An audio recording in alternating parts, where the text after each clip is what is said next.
across the UK, online and on DAB. Talk Radio. We have ways of making you talk.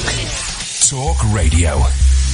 Evening to listener, this is Iain Lee. It's a bank holiday, so we're going to talk about monkeys being shot, we're going to talk about yetis being shot, and we're going to talk about Alan Caddick being shot. If you want to be the first caller of the night tonight, I would dial now. I can see a Mr Caddick calling in already. 0844 499 1000. Iain Lee, Talk Radio, Tar. Late night, Iain Lee on Talk Radio. We have ways of making you talk.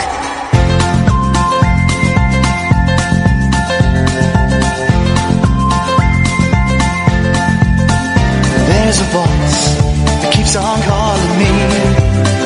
Down the road, that's where I'll always be. Every stop I make a new friend. Can't stay for long, just turn around and I'm gone again. Maybe tomorrow I'll wanna settle down. Until tomorrow I'll just keep moving on. Down this road that never seems to end. When new adventure lies just around the bend. So if you wanna join me for a while, just grab your hat, come travel light, that's old style. Maybe tomorrow I'll wanna settle down. Until tomorrow, the whole world is my home. So if you wanna join me for a while, just grab your hat, come travel light, that's old style. Maybe tomorrow I'll wanna settle down. Until tomorrow I'll just keep moving on.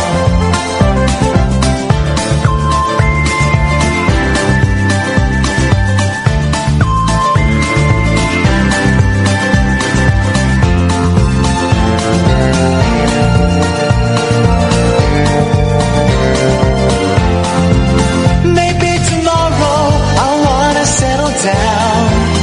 Until tomorrow I'll just keep moving on.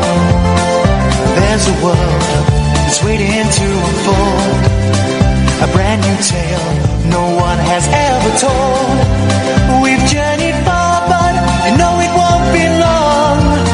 We're almost there and we paid our fare with a hobo song. Maybe tomorrow I'll wanna settle down.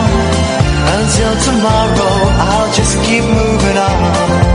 So if you wanna join me for a while, just grab your hat, come travel light, that's hobo style. Maybe tomorrow I'll find what I call home. Until tomorrow, you know I'm free to roll. Imagine, is this microphone even on? Yeah, it is, okay. Well, this is the thing, we don't know if the microphones are on or not. This is a very dangerous situation. This is Iain Lee, this is Talk Radio. Catherine Boyle is in the studio. Boom. I don't know what the hell is going to this, is happening to this place. I believe the term is going, where is the phrase going to the dogs comes from? I guess it's like, scraps from the table, what you chuck to the dogs. No. All right. I reckon it's to do with dog racing, going to the, everything's yeah, but going that's to... good. Well, it's not People though, is like it? that. Well, they do like it. Here's the thing, right? I'd have shot that monkey straight away. It's not a monkey, it's an ape. It doesn't matter. I'd have shot that monkey immediately. That's all I needed. That's fine. Don't worry about it. That's all, and the text number. Just put the text number down. I don't need all basically the brand new studio has ballsed up, so the lights don't come on when I talk, and there's just the number, Ed. So all I need is the number. That's all I need is the number. And the screen that would have the information on that, perhaps I should have learnt, has disappeared. But if my 4-year-old was being grabbed by a monkey, give me the gun. I'd have gone in there and I would have jumped in there and fought it. But there's a petition. Over 200,000 people have signed a petition saying the parents should be charged with like manslaughter or something. Now listen, I don't know what happened, but so that makes me perfectly qualified to comment if I were doing it on Twitter. I don't know what happened. I don't know how the kid got in. Hang on a second, just bear with me. Hello, line 1. Elaine? Oh, hit. Oh, for crying out loud. Well, I didn't know I was line 1? Well, it doesn't really matter. It's a metaphorical line 1. You had the chance there, Elaine, to be first caller of the night. Oh, no. And there was like a 15-second delay. I know, but I tweeted you earlier and said I was thinking of calling for the first time. I've never phoned a radio show, so... Well, I'm really sorry, Elaine, but your first call is drenched in shame. I know, that was my biggest fear. You're 15 seconds slower than a caddick. Imagine such a thing! Imagine such a thing! Well, your call is drenched in shame, but we might be able to turn it around. We might be able to wipe some of the shame off. But Alan was the first call of the night, so good evening, Alan. Good evening, Ian. How are you, boss? Not bad, boss. I remember you asked me a question on Friday. What was the question I asked you on Friday? It was probably just to get rid of you, but... Who is your mum's most favourite and who is your mum's least favourite? Oh yeah. Alan's got 3 brothers. Yeah. And 3 brothers, there's 4 of you. And he's got a mum. And I wanted to know who was the mum's favourite and who was the mum's least favourite. Didn't care about second or third. They're insignificant to me. So let's start, Alan. Who is the least favourite? That would be me. Oh! Never guessed. Why? The baby of the bunch. But, so the baby is, because normally... Usually the baby's the one that's spoiled rotten. Yeah, exactly. The baby is normally the one that everybody loves. Well, apart from the brothers. The baby is my favourite in my family. All right. So who's the favourite then, Alan? It's a toss-up. It's a two-way tie. Blimey. Okay, between whom? Robert and Stephen. Right, okay, well here's the question you need to ask your mum tomorrow, right? Yeah. If the house is on fire, and she only had time, both of your brothers were incapacitated, right? They'd had, serious leg injuries, so they couldn't... Who came first? No, she can only save one. It's not even who would she save first. Which one would she save? Oh, that's an interesting thing to ponder over. This isn't too taxing on your poor mum, is it? Well, she's still recovering. Okay, we're not. But she's got lots of time to think about this stuff, hasn't she? We're not hindering her recovery, are we, Alan? By putting these traumatic stories in her head. No, but she's only just got the family back together, like. Yeah. What a shame to lose one of them in a house fire, but she's going to have to, Alan. Which one will it be? Can you tell us tomorrow? Yeah, of course I will. And I was wondering what we've got for tonight. Well, what we've got, Alan, is you need to go and get yourself a new phone, because I can't hear a bloody word you're saying. What we've got tonight is we have an inaugural phone call from a brand new caller. Ladies and gentlemen, it's Elaine, calling from, I believe, Reading in Berkshire. Is that correct, Elaine? Wokingham. Little bit posher. It says Reading on the screen, so that's what we have to... yes. That's what we have to go for. How long have you been listening, Elaine? This is the first time I've ever listened to one of your radio shows. This new show, I started from the beginning. But my only experience of you was on Big Brother's Bit on the Site. Or whatever. Okay, with Rylan. Okay, the thing. Yeah. But you've been listening to this radio show since it started, or Day one, yes. Wowzers. Okay, well that's an unusual routine. As most of the listeners that I get have been listening. They ignore the TV stuff. They don't like the TV stuff. Yes. They like the radio stuff. Yes, it takes a lot to get me away from the TV. So well done. Well, no, well done you. Because here's the thing, right? I've said this a lot.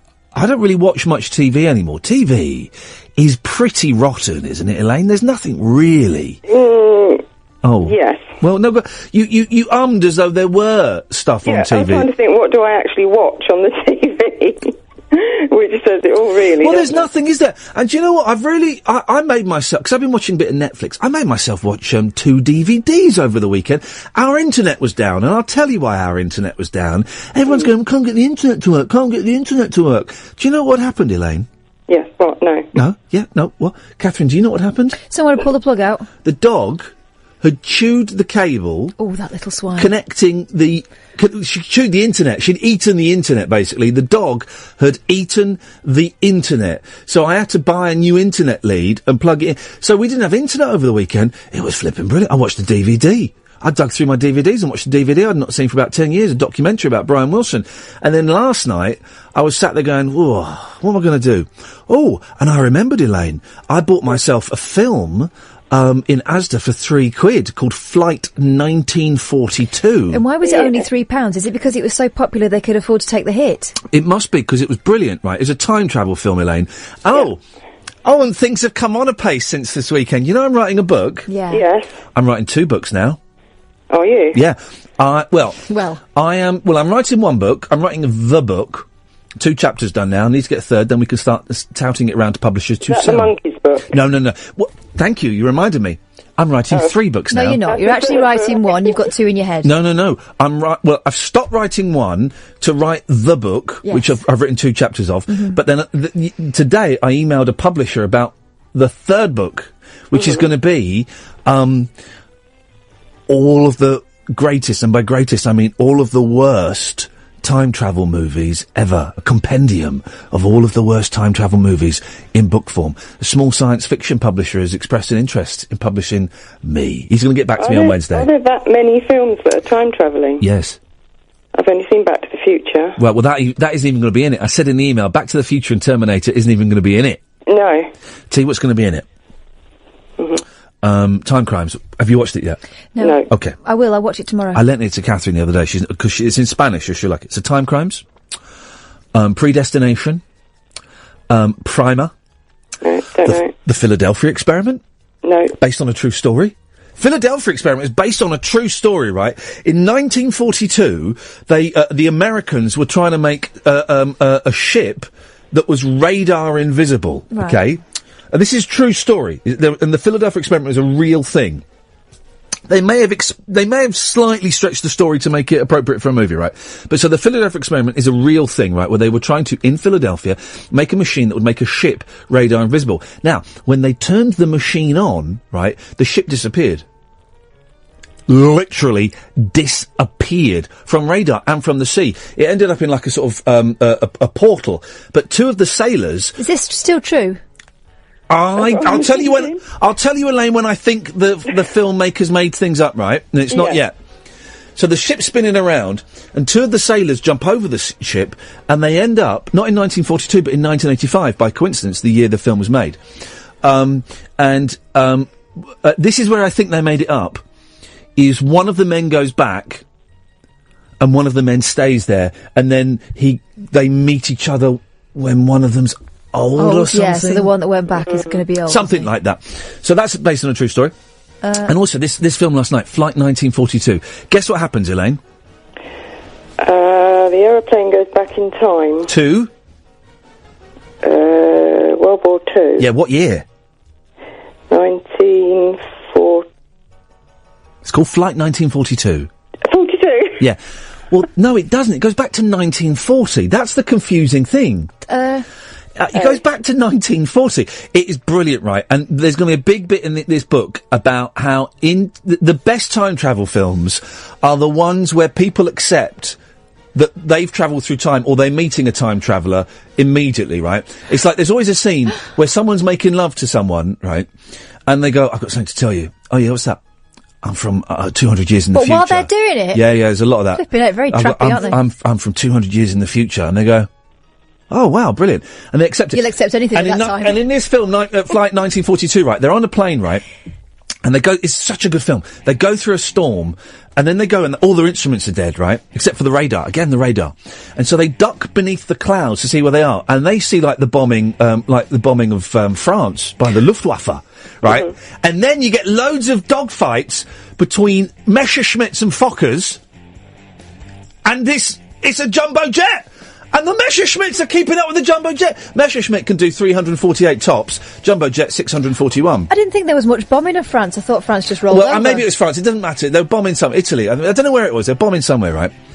And then some of the passengers work out what's happened, right? Yeah. And this guy stands up and says, everyone, the captain's not telling you the truth. We've gone back in time to 1940, but this is our chance to be here. Stop. How would he know it was 1940 specifically? Because there were 2 historians on there who'd worked out from the battle and the coastlines to where they were, right? But they had a Hitler book, right? They had a Hitler book. And so this guy's looking at the Hitler book and he goes, with this Hitler book, we can kill Hitler, right? and we can end the war. This is our chance to be heroes. Think of the lives we'll save, right? And everyone's going, yeah, we're going to kill Hitler. And then there are two... How are they going to kill Hitler? They were going to land the plane. They'd know where he was. Because they had the history book. Right, yeah. So, and then there were two GIs on the plane. And they beat this guy up, right? And there's like a fight. There's a fight going on. They said... And the GIs, considering they were American soldiers, they were quite bright. They said, we cannot land this plane. Everyone had accepted instantly they'd gone back in time, right? A bloke on an aeroplane said we'd gone back in time. Everybody instantly... 08444991000, by the way. Were they all Americans? Well! Oh! She's good, Elaine! Are you still with us, Elaine? Yeah, I've got stage fright. I bet you're wishing you never called in now, aren't you? Yeah. No, I'm not. No, it's good. Right. Give it time, you will. So the soldier said, we can't land this plane.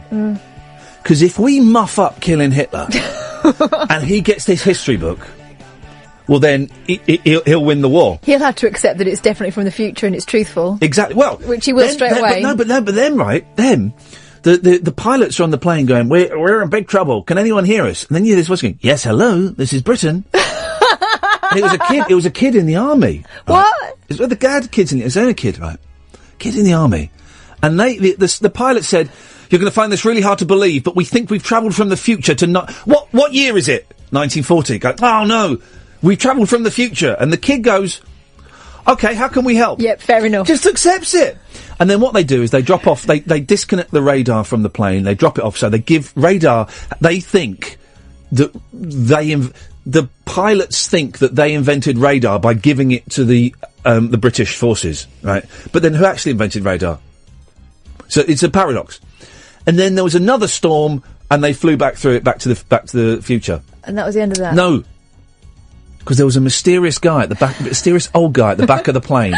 Right. They'd been taking notes all through the flight, right? Do you know who that guy was, Elaine? At the back of the plane, taking notes. Yeah, it was an old English guy. I bet I know. No.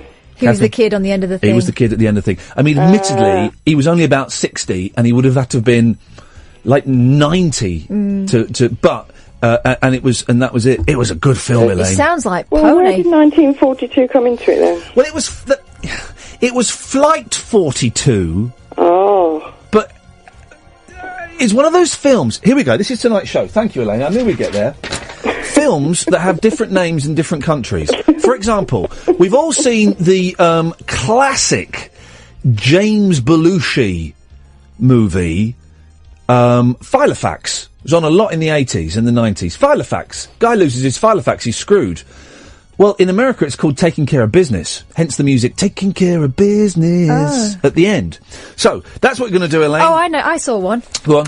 There was one starring Elizabeth Shue. Remember her from the 80s? Yeah, She was quite a big kind of romantic lead actress. Yeah. I saw a film on a party when we all went to the cinema, because we were getting a bit older, called A Night on the Town. It was also called Adventures in Babysitting. There we go, you see. I've heard of Adventures in Babysitting, yeah. Apparently in America it's called A Night on the Town. Outrageous. Elaine, that was your first call. How did it feel? Well, it was terrifying. Much more scary than I thought. Oh, Christ. Not you, it's me. Yeah, well, oh God. It sounds like we're splitting You've heard that up. before, haven't you? Sounds like you're breaking up with me. Again to recover from my shame. There's no... Your shame has been wiped from your shoulders. Has it? But you came up with the topic of films that got different names in different countries. That's Yeah. golden, Elaine. And I was going to phone in about my squirrel. Go on, tell what us. Well, hang on a minute. Tell us after this, please. We have yet to find out the results of the survey that Paul Ross was carrying out today. What is your favourite decade out of the 1960s and the 1970s? I don't know if anybody has the results from that or not, but I'd be very, very keen to hear. But before we go any further, and boy, it's a busy show tonight. And do you know what? I think tonight we're going to do a spooky show. Yeah. Let's do a spooky show, because we got some audio from Howard Hughes's Bullshine show last night. And for those who listened to it, it really was utter bullshine, but wonderful. Howard's coming on Monday, next Monday. I emailed him, and I've texted David Icke's son. Yeah, those are the kind of circles I move in. We'll have but let's have a spooky show tonight. Let's have a spook. Let's put it all out there. Let's pretend, right? I'm going to pretend that ghosts and goblins and ghoulies are real, right? All of that stuff is real. Phone in with your stories. I had an unexplained thing happen to me, and I don't really believe in ghosts, but I can't explain it. Yeah. Okay. Me and my friend... We haven't forgotten Elaine's going to tell us about a squirrel as well in a minute. I can't wait for And there's a dead rat in my garden, but that's by the by. Gosh. Yeah. Walking home along a dark path with my French pen friend. Dark after a passage? party. Was it in France? No, it was in England. An English dark passage? On the way to my mum's house. Right? Your mum's dark passage? Yes.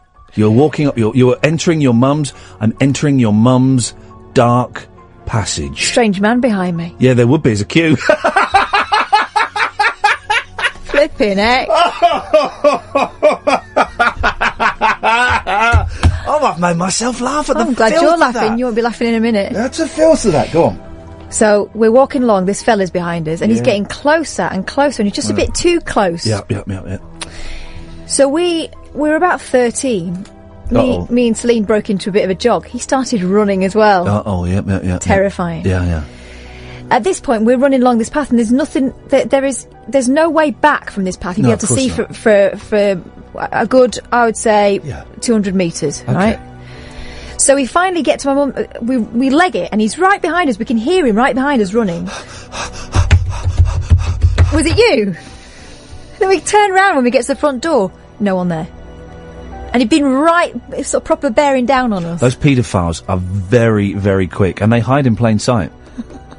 Possibly. I can only say he must have been a pedo ghost. Imagine if your house was haunted by Jimmy Savile. Oh, God. Oh, dear. Got a ghost, that's brilliant. Who is he? Well, no, it's... go on, we'll come round. No. Let's get the papers. I'd really rather not... Who is it?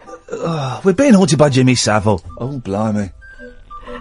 That would be awful, wouldn't it? Of all the ghosts in all the world. Someone has to be.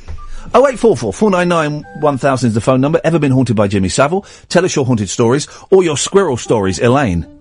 Well, now I've got a Jimmy Savile story too. She's full of them. There we go. Go on. Let's have the squirrel. I grew up in Crowthorne, where Broadmoor Hospital is. Oh, blimey. Yeah. And I was born in 1960. Oh, dear. So, at senior school in the 70s, there was a girl in my class, and her father was one of Jimmy Savile's chauffeurs. Yeah. And looking back, I just always remember how withdrawn this girl was. Yeah, she never spoke to anyone, and now I'm wondering. Now, exactly, and isn't it? And on a serious note, yes. Now that we know more about abuse and people who have been abused, wasn't there always a quiet, pale-looking child at the back of the class? Well, yeah, because I was one of them as well. And some of them were pale and quiet just because they were pale and quiet, but quite often they're pale and quiet, and we'll get teased for being pale and quiet, and I look back now and think, God, what was going on with that in that person's life? Yeah, because that was me, because I grew up in an abusive home. There was no sexual abuse, thank God, but I grew up with abusive parents, and I was very, very withdrawn.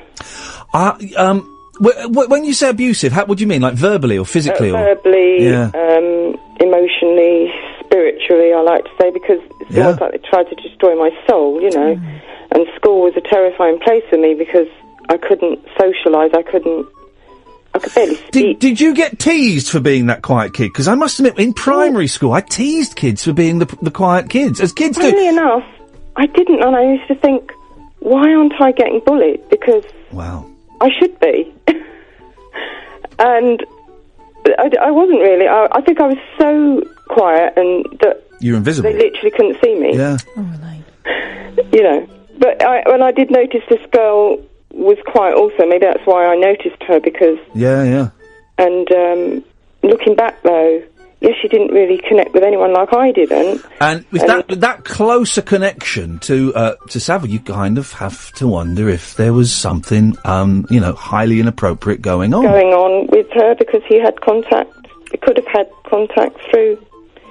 I mean, I also met him myself because the road I lived in was about a mile from Broadmoor, and it's kind of a long road. I was down the bottom playing with my friends one day, and we saw someone coming down on a bike, and we noticed the white hair. Yeah.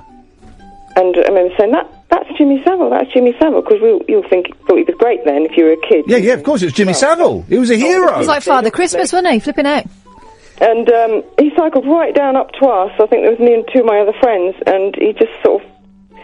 He just seemed okay. He chatted and gave us a little bit of his time, and then he went in this house, and it turned out it was his great aunt's house. And we were standing right outside it.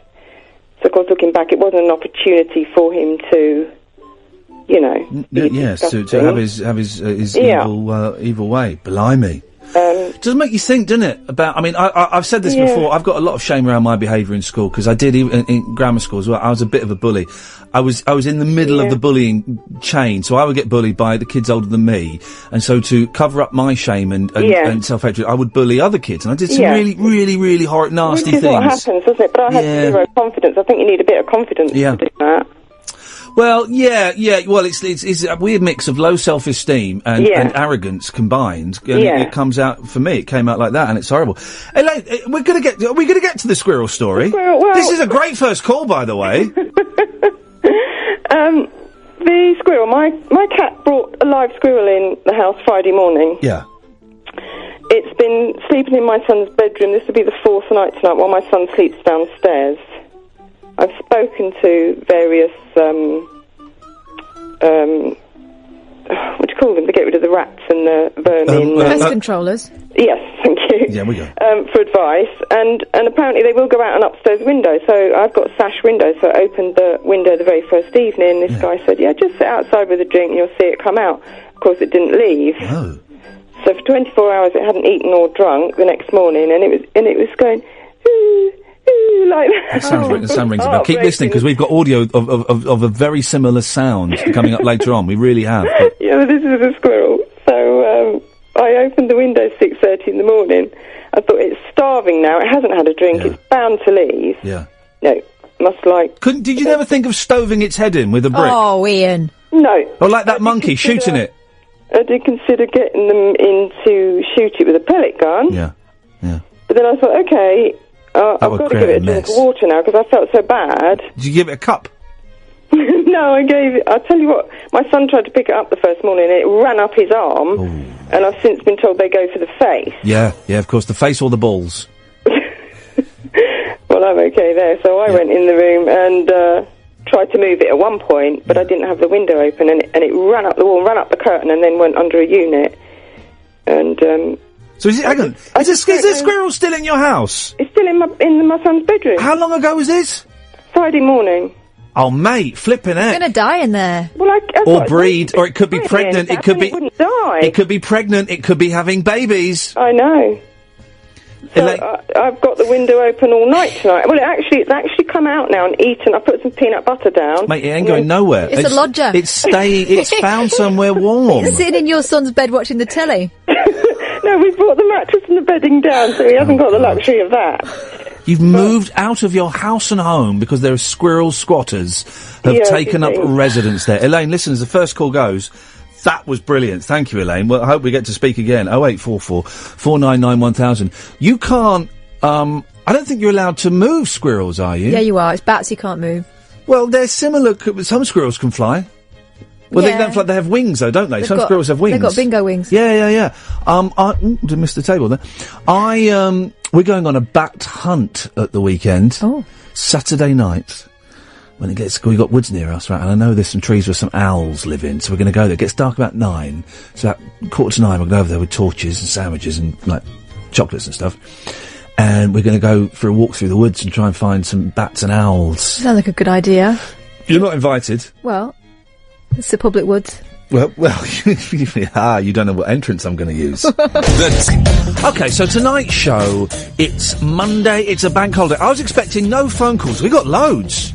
Here come the water. We got loads of phone calls, so I'm not going to give out the phone number for a bit. If you know it, call. You will be answered by Ian, and he will call you and put you through. But I'm not going to give it out for a bit because we've got loads of calls coming up. So we listened to Howard Hughes last night on Sunday Night Show. I like a bit of Howard. I missed it. I went to bed at 6:30. Out cold. Wow. Gone. Wowzers. Mm-hmm. Well, I stayed up and watched Flight 1942, and then I listened to a bit of Howard whilst I was... Is it illegal to stream... What was the further fetch? Is it illegal to stream a movie on Periscope? Because that's what I was doing. Yeah. I was doing a director's commentary for Flight 1942. Follow me on Periscope, and you can... When I get really bored... you can watch me. You can watch the TV that I'm watching and listen to me doing it. It was good. Yeah. Good director's commentary. Well, all I really heard on Howard's show last night was talk of Sasquatch. Say that again. Sasquatch. The Bigfoot, you mean? It was a Sasquatch special. Sasquatch. Right. Now, Sasquatch you may know him as Bigfoot. You may know him as the Yeti. No, Yeti's different. No. Yeti's called Sasquatch. An abominable snowman. They're from the same family. What, of ape men? And Howard's coming on a week Monday, right? And he knows my take on this stuff. I sent him an email. I think everyone knows your take on it. I sent him an email saying, I really love your show, but I think it's all rubbish. But I love it. And it is a great listen. Perfect Sunday night listen. Better than that rubbish they're doing all the other stations about Brexit and EU and stuff. It's such a good listen, right? But it's all rubbish. Apart from the aliens. I believe the alien stuff. So this guy was talking about Sasquatch, right? And he was brilliant. He was absolutely... Well, you say brilliant. He was brilliant. He had a clip. He had some audio of Sasquatch talking, and it sounded much like Elaine's squirrel. Have a listen to this. Oh, hang on, where is it? Where it be? Oh, why don't you play? What's going on here? Ooh, now this mysterious. This is spooky because there's no reason why this isn't playing. Right? Okay. This is actually proper spooky shiz now. Now, Craig, we've entered something very, very spooky, and it's not just Kath's mum's dark passage. This is very. Hang on. Can you leave my mum's passage out of it? From I can't. Here on. Right, hang on a minute. Let's so we can get this to work. Right, here we go. Here we go. We've got some recordings that you've made, some audio clips. So let's hear the first of those now. Okay. So Sasquatch talking. Let's Scooby-Doo.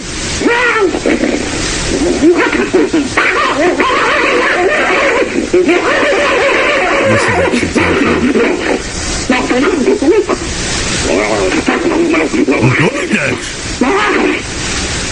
All right, Ron, that gives us an idea of the kind of noises that they make. What was going on there? We think there were two of them and arguing about the food with each other. Of course they were. Mate. Of course they were. You can hear them if you listen very carefully say, no, that's my donut. This guy has spent over 50 years of his life. No. Well, he has spent over 50 years of his life pursuing this stuff, Craig. Pursuing Sasquatch. Like the $6 million man did. The $6 million man didn't pursue Sasquatch. He did. He did not, but he never pursued Sasquatch. He did. He had a battle with Sasquatch. I think it was a 2-episode special. Did he really? Oh, yeah. Is that true, or are you winding me up? No, I wouldn't make that up. And Craig, when Sasquatch was being fought by the $6 million man... Oh, hang on. Did he make those noises? Probably. I was very small. Here we go. Hang on a minute. There's a clip here. It says Steve Austin versus Bigfoot. Hang on a minute. He's doing his X-ray eyes, zooming in. He's seen something through the woods. This is Lee Majors. It's not lust in a Sasquatch's eyes. Flipping heck! He's about to have a fight with Sasquatch. Let's jump forward. He's I think the feeling's mutual. Oh, he's wisecracking into the... Flip! And what's the noise? That's not Sasquatch. That's just a man with long hair. Okay. Well, the thing is, right, and that actually makes sense. If Steve Austin is fighting Sasquatch, that actually makes sense, right? Because did you listen to Howard's show last night, Craig? No, I was watching you. Oh, did you watch the film? It's a good film, wasn't it? Flight 1942. Yeah. Well, it makes sense that Steve Austin is fighting Sasquatch, because listen to what this expert thinks Sasquatch is up to, right? Listen to this. Well, they stay hidden in the woods for some reason, and they're bigger, stronger, stealthy, and sapient. So, what are they up to? They're either here to, I think there's good ones and bad ones. Let me get through that out of the way right quick.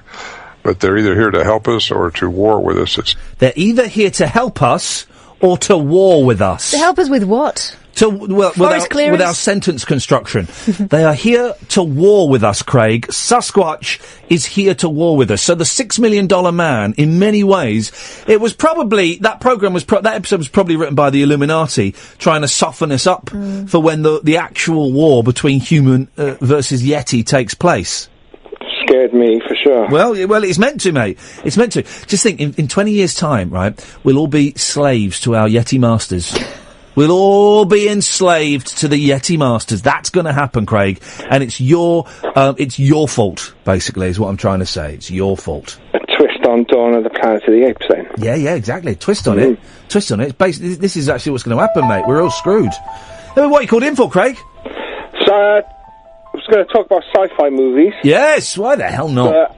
Squirrels are vermin, and you can't release them if you Thank find you. one. That's what I said. I said that. What? You can't? What did you call me?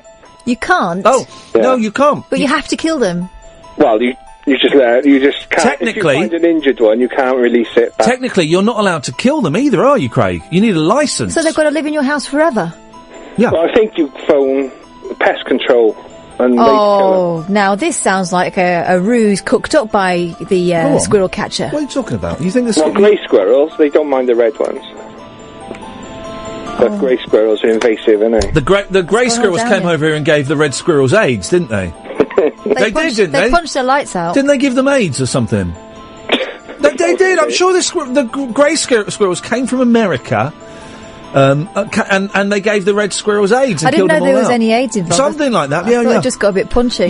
No, they wiped them out. We used to see a lot of squirrel nutkins when I was a little boy. Burnham Beaches, we used to drive over there on the way to school, and we'd see the squirrels. I've never seen a red squirrel. Yeah, well, and that's because they all got AIDS. They're I'm on sure that's true. But that's an island, so... Yeah, they're on an island. And if you were to release 2 grey squirrels on Anglesey within 18 months, there'd be no red squirrels, there'd only be grey ones. I've been to Anglesey, I didn't see any reds. Well, they're very rare. Well, obvious. Like shinies. So like what? Shinies? Shinies are football stickers, yeah. Know what they are. The shinies? Excellent. Yeah. Got it, need it, got it. Oh, okay. Shiny! What about Steelies? Oh no, what's that? Marbles, isn't it? Oh, right. The metal marble, they're ball bearings, basically. Yeah. I used to have loads of those because my auntie used to work at Bearing Mart. Here's the thing, right?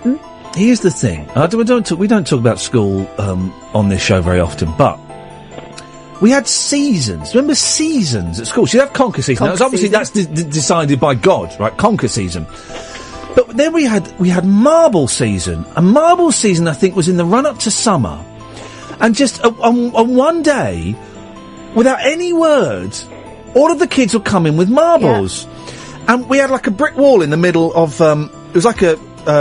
we lost the caller there. I don't know. That was Nigel. So, no great loss. No, I'm joking. We had like this sort of brick wall in the playground where we play Space Invaders with a tennis ball. But then when it was marble season, everyone would set up little stalls, right? And you'd set up like maybe 5 marbles balanced on top of each other, or 10, or 2 if you're feeling tight. And you would people would come and they'd walk down and look at the different marbles. Go, that's can I play this? Yeah, I'm only taking Chinas. You know the Chinas? China's one with the eyes in. No, no. Chinas are the white ones. Right. So yes, Chinas are valuable. Steelies were the best, right? What were the eye ones? They were just usual. They were just like your bog standard marbles, right? So we're only taking Chinas, right? So that's too pricey for me. See, and then you'd have to buzz the marbles down. If you knocked the stand down, you got to keep all the marbles. Boom. And if you didn't knock it down, they kept the marbles that went past. Was it mostly boys? No, girls were into it as well. I had marbles a bit, but not so much. Did you have marble season, Craig? Yeah, we had Alley Lane where we played ours. Alley Lane. Same games? Well, we would play where you threw it and you had to hit each other, and if you had a double, you had to hit it twice. And you had malts. Yeah. What were malts? Were they the white ones? They were white ones with colour in them. They're Chinas, mate. The Chinas, we had a different name for Chinas. They weren't politically correct. Oh. Okay. Close enough, though. Yeah, okay. We get the point. But yeah, the Chinas were more I don't know, sort of stony than Chinery. Yeah, I don't... Yeah. The malts, I think the ones you called Chinas, we called malts. Because I guess they were like... the Chinas were white, and they had like pattern on it. Yeah, that would have been China. That would have been our malts, and then there was a different one again then. And there was like solid black ones as well. And you'd always get a kid. You'd always get a kid that would come in whose dad was like an engineer or a mechanic, and he'd bring in a massive Steely that was like the size of a golf ball. That would be me, because my auntie. Flipping it. Well, Craig. Craig, listen. Thank you for that. We've lost Nigel. He's had to go and have his dinner. Oh, what a shame. 084. Oh no, I'm not giving out the number. Matt, who I once defeated when I wrestled a listener at another radio station, and ever since then, and this was years ago, and ever since then he's been sucking up to me because I destroyed him basically, and he's been sucking up to me. He makes a good point. Cat's eyes, they're the clear marbles. They'd be the marble equivalent of pawns in chess, so they're just worth 1. Yeah. China's worth about 3, and a Steely is worth about 5. Blimey. Gosh, let's go to Ray. Hello, Ray. Hip, hip, hip. Hip, hip, hip. You okay tonight, the two of you? Yeah, I'm alright. Yeah, I'm alright. Fantastic. I'm alright. I've decided, Ray, 43 next week, mate. 43 next week. And, it is... You to it. Well, yeah, what's it like? Same as being 42, really. I am fat and I'm out of breath. Right, Same here. And I'm sitting in these jeans that I've worn many, many times before, and I can't do the top button up. And today I thought, right, damn it, Janet, this stops here. Same with like drinking and boozing and smoking and all those kind of things. They stopped when I was 30, 31. Are you at that stage where you questioning whether to wear your belts over or under the belly? Where the what? Jeans. Jeans. The jeans are under the belly. Over the belly. Oh, the jeans are under the belly. So today, I'm starting to eat a little bit better. So for the next couple of weeks, bread and chocolate is gone, right? Yeah. I love potatoes, but I'm going to have to get rid of potatoes for a couple of weeks. No, just eat them early, don't eat them late. Potatoes are packed of carbs. You're going to put on a lot of weight with potatoes. So is rice isn't going to put on weight, That's is it? carbs as well. Oh, jeez. What can I eat? Anyway, I haven't had any bread. I'm going to stop eating the muesli I'm eating because I think it's packed full of sugar. Very sweet. So no bread, no chocolate. Can definitely get rid of those. And I went for a run today, Ray. I tell you what, running, enough hard work. And my poor little dog, she's only a Westie, she's only got tiny legs. And I took her over the woods. We went for, I say run. If anyone had seen it, they would be hard pushed to use the R word to describe it. Run in the very, very loosest sense of the word. Was it more like a power walk? It was, well, no, I was doing the movements. Right. But very, very slowly. And it really, my calves hurt a lot. But I did it, and we went for about 25 minutes on and off, running and walking. So I don't have a hearty. I don't want my first one to be a Russell. So, I did it, and I went home and had a nice hot bath. And, I might do it again tomorrow. But I didn't like it. People say, you get an endorphin rush. But I always say this, you get an endorphin rush. It's great for depression. You'll get an endorphin rush. I've never had an endorphin rush from exercise, ever. When I used to go to the gym, when I had a personal trainer, when I used to be a sprinter, never, ever have I had an endorphin rush from exercise. I've felt nothing but pain. No pain, no gain. Well, gain this. I remember Robin Williams once saying that doing a marathon was like taking drugs, because of the endorphin rush. Well, I would rather take the drugs, but that's not going to get me fit. I've conducted experiments. That's not going to get me fit. So, and I don't want to get fit. I just want to not be out of breath when I walk up the stairs. I want to be able to run around my boys for a few minutes at a time without going, guys, I'm going to have to sit down. You carry on without me. And I want to be able to fit into these jeans again. That's all I want. That's all I want. Yeah, and it's partly the medicine I'm on these new pills that makes you hungry, means you don't realise when you're full up. And I have read some people that suggest it might affect the way sugar is metabolised, thank you, in your body. And it might convert sugar, it might do something to sugar. So in which case I'm screwed. You are kind of a bottomless pit at the moment. Sorry? You are though, aren't you? I've got a bottom. Do you want to see my pit? Not again. No, you're right. I don't know when I'm full up. No, exactly. I don't know when I'm full up. That's not like you. You've not been like that for No. the whole time I've known you. So I went for a run, and but then, right, loads of people on Twitter going, running's bad for you. What? And when I mentioned I was doing sit-ups the other day, no sit-ups. And I looked into sit-ups, right, because I thought that'd be a good way to slim off. It's not Sit-ups are really bad for you. Are they? Yeah. Good, I'm glad I don't do them then. They don't tone you. They kind of, they don't, you know, they don't give you a six-pack. Certainly don't want a six-pack.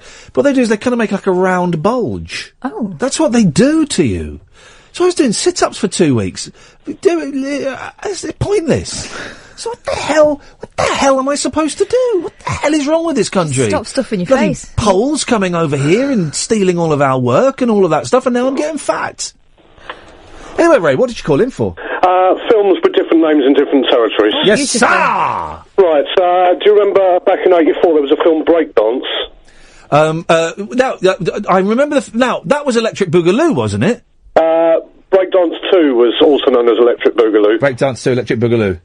But the original Breakdance, it was only known as that over here, because in America it was called Breakin'. Oh, okay. Breakin' with an apostrophe, no G, I'm assuming. That's right. Yeah, of course. Yeah. And the other film, one that I found very touching was Inside on Dancing, which elsewhere is known as Rory O'Shea was here. Inside on Dancing? That's it's about someone who's very badly disabled, is that right?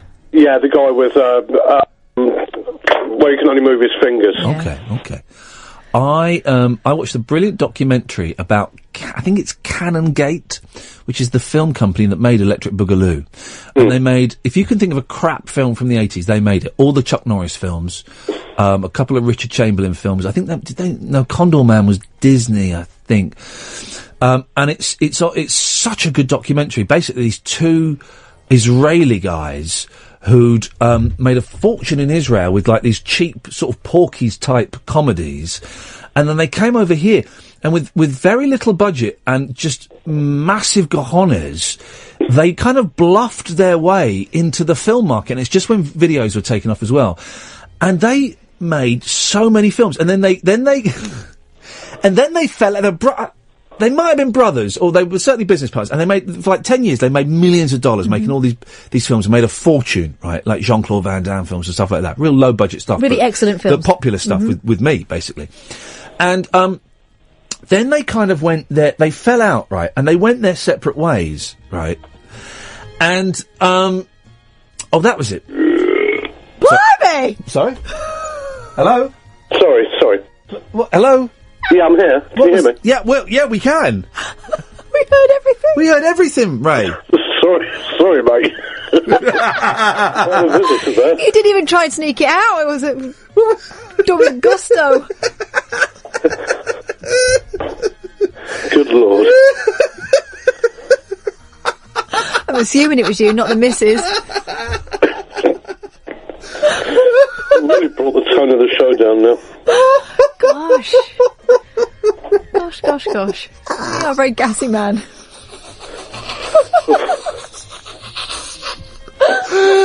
Children, come on. Anyway, right. So these two guys decided. I keep thinking about it. Oh, that's going to haunt me now. That's going to haunt me for the rest of my days. Where were you when Ray belched live on air?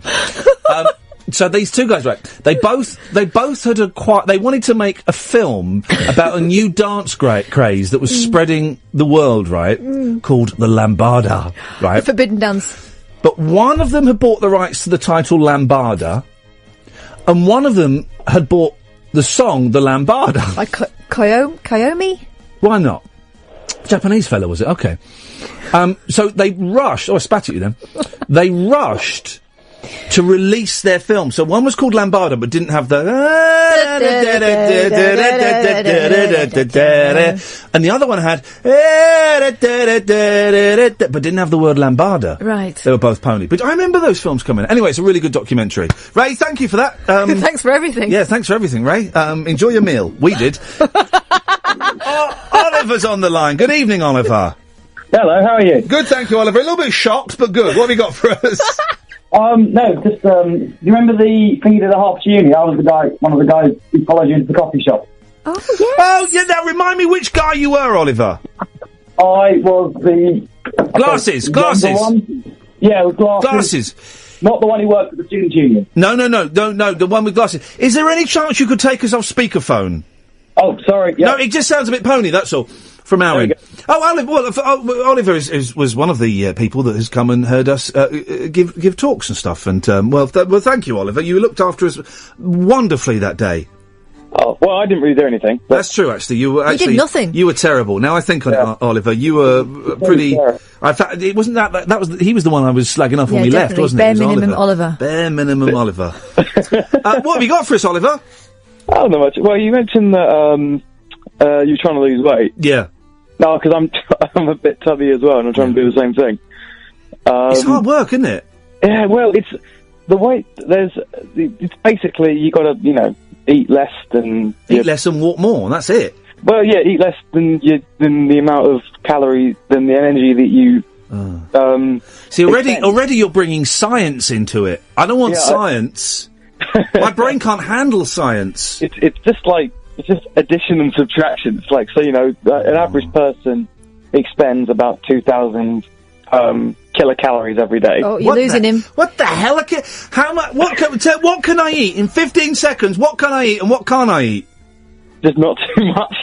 You can eat anything as long as it's not too much. I love food. Yes, so do I. And this is the problem. Here's a tip. Yeah. Smaller plates. No. Seriously, because if you get big plates, and everyone's got big plates these days, you'll fill it.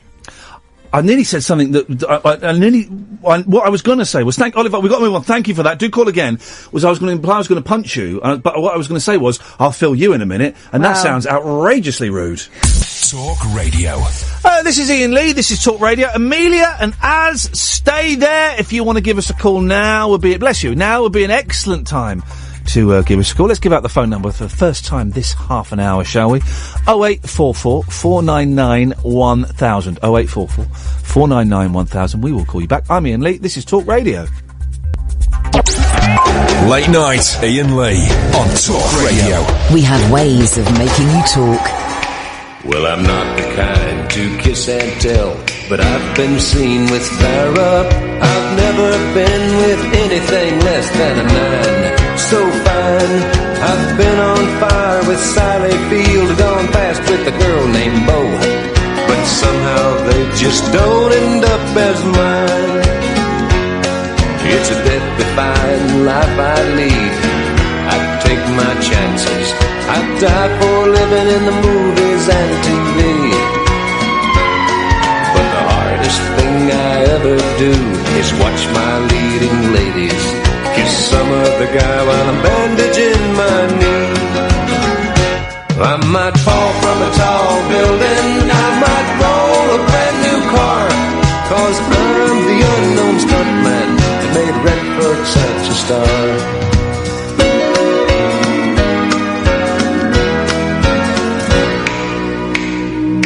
I've never spent much time in school, but I taught ladies plenty. It's true, I hire my body out for pay.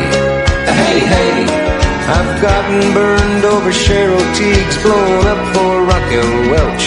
But when I wind up in the hay, it's only hay.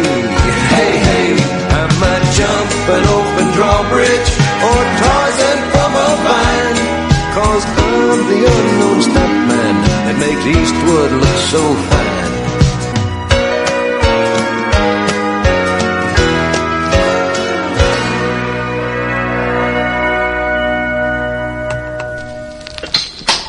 So, tomorrow night at 10, I must remember this, Richard Herring's coming on the show. He's coming on to talk about the fact that it all gets a little bit meta and a little bit up its own backside, I've noticed. Because I did the Adam Buxton podcast. I listened to some of the Adam Buxton podcasts. I was popping too much. And I was talking too much. But you can get the Adam Buxton podcast. But Richard Herring's coming on tomorrow because I'm going on his Leicester Square Theatre podcast. Recording it on June the 6th. The early show, and tickets are nearly sold out. Not because of me, there's another show on afterwards, which with Tony Law, who's good.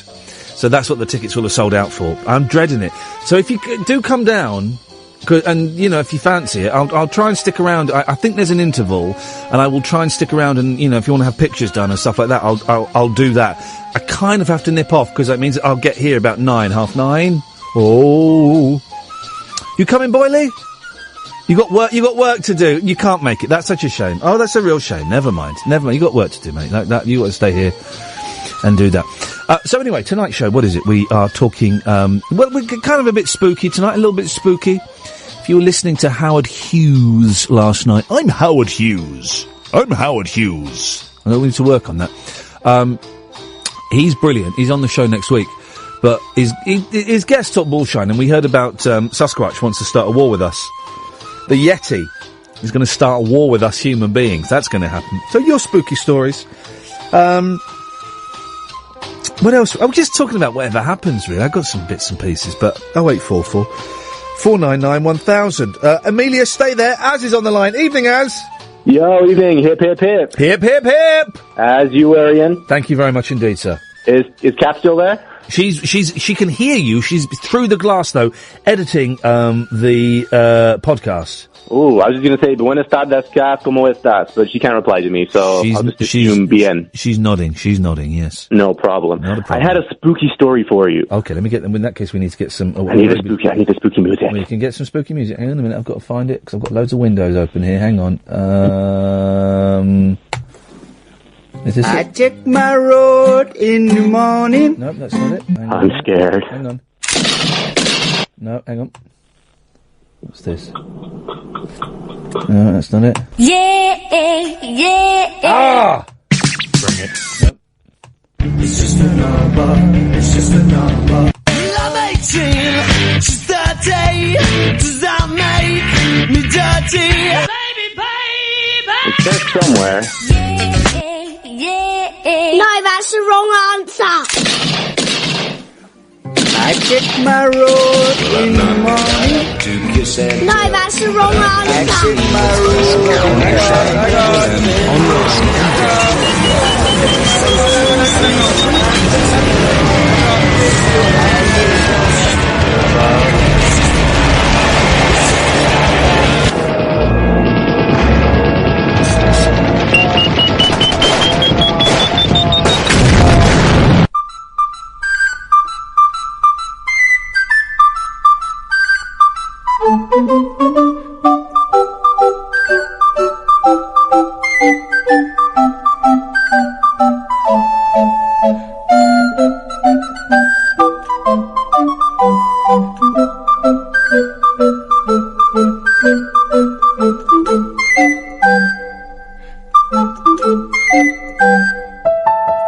Got it. Had to reset everything. Yes, go on. Az, let's hear your spooky number. So, I was in an airport with a bunch of friends late at night. I can't remember which airport it was. It was either Oslo or Copenhagen, somewhere cold. Yeah. But we were sitting down at a Burger King, and we all had Whoppers, or should I say, Whoppers. Whoppers. And we were in a little booth, eating our food, as you do. In the booth behind me, there was a girl. In her mid-30s, I was guessing. She had a Whopper as well. Opposite her on the same table were two more Whoppers, but no one with the Whoppers. Yeah. So my initial assumption was, well, the two people to whom those Whoppers belonged to had probably gone to the bathroom to relieve themselves after a long flight. Yeah, of course. But she was having a conversation with those two people who were not present. She was just chatting away. What the hell? But she wasn't just talking to herself, and she didn't have any, headphones or anything in her ear. She was looking at one burger and then the next burger, and she was just having a conversation. What were they talking about? I don't know, because it was in, foreign. So, now I don't know whether she was crazy or whether there were two people there who we just couldn't see. Yeah. But she was having a full-on conversation. I tell you what I think. Now I want a Whopper. I want a Whopper, too. Man, I love a Whopper. But what I want to know is, what should I have done? Because I didn't do anything. And to this day, I don't know what the situation was. Should I have gone over to her and say, hi there, would you and your friends like to join us? Or the problem with Burger King is their mascot is creepy. Because their mascot... Right, Ronald McDonald is an insane genius, right? He's a clown, he's insane, he's a genius, right? But also kind of creepy. Well, yeah, kind of, but you can see his face, right? Whereas the Burger King, he's like a plastic-faced king, isn't he? Yeah, it's a mask. It's like a mask. Now that is it like the Phantom of the Opera, or is it like a celebrity under there? Hey, here's the thing. I meant to look this up. I looked this up on YouTube to see if it actually exists. Right, this is how much I was procrastinating. There was a really famous singer in the 70s, right? He was an actor, and then he became a singer. He had a couple of really big hits, and one of his songs popped up on Shuffle. Right? Well, not even a filler, an album filler, but it's a really good song. I thought, who's this? Oh, blimey, it's him. And it reminded me, right, of when he first started singing. He was quite a well-known actor.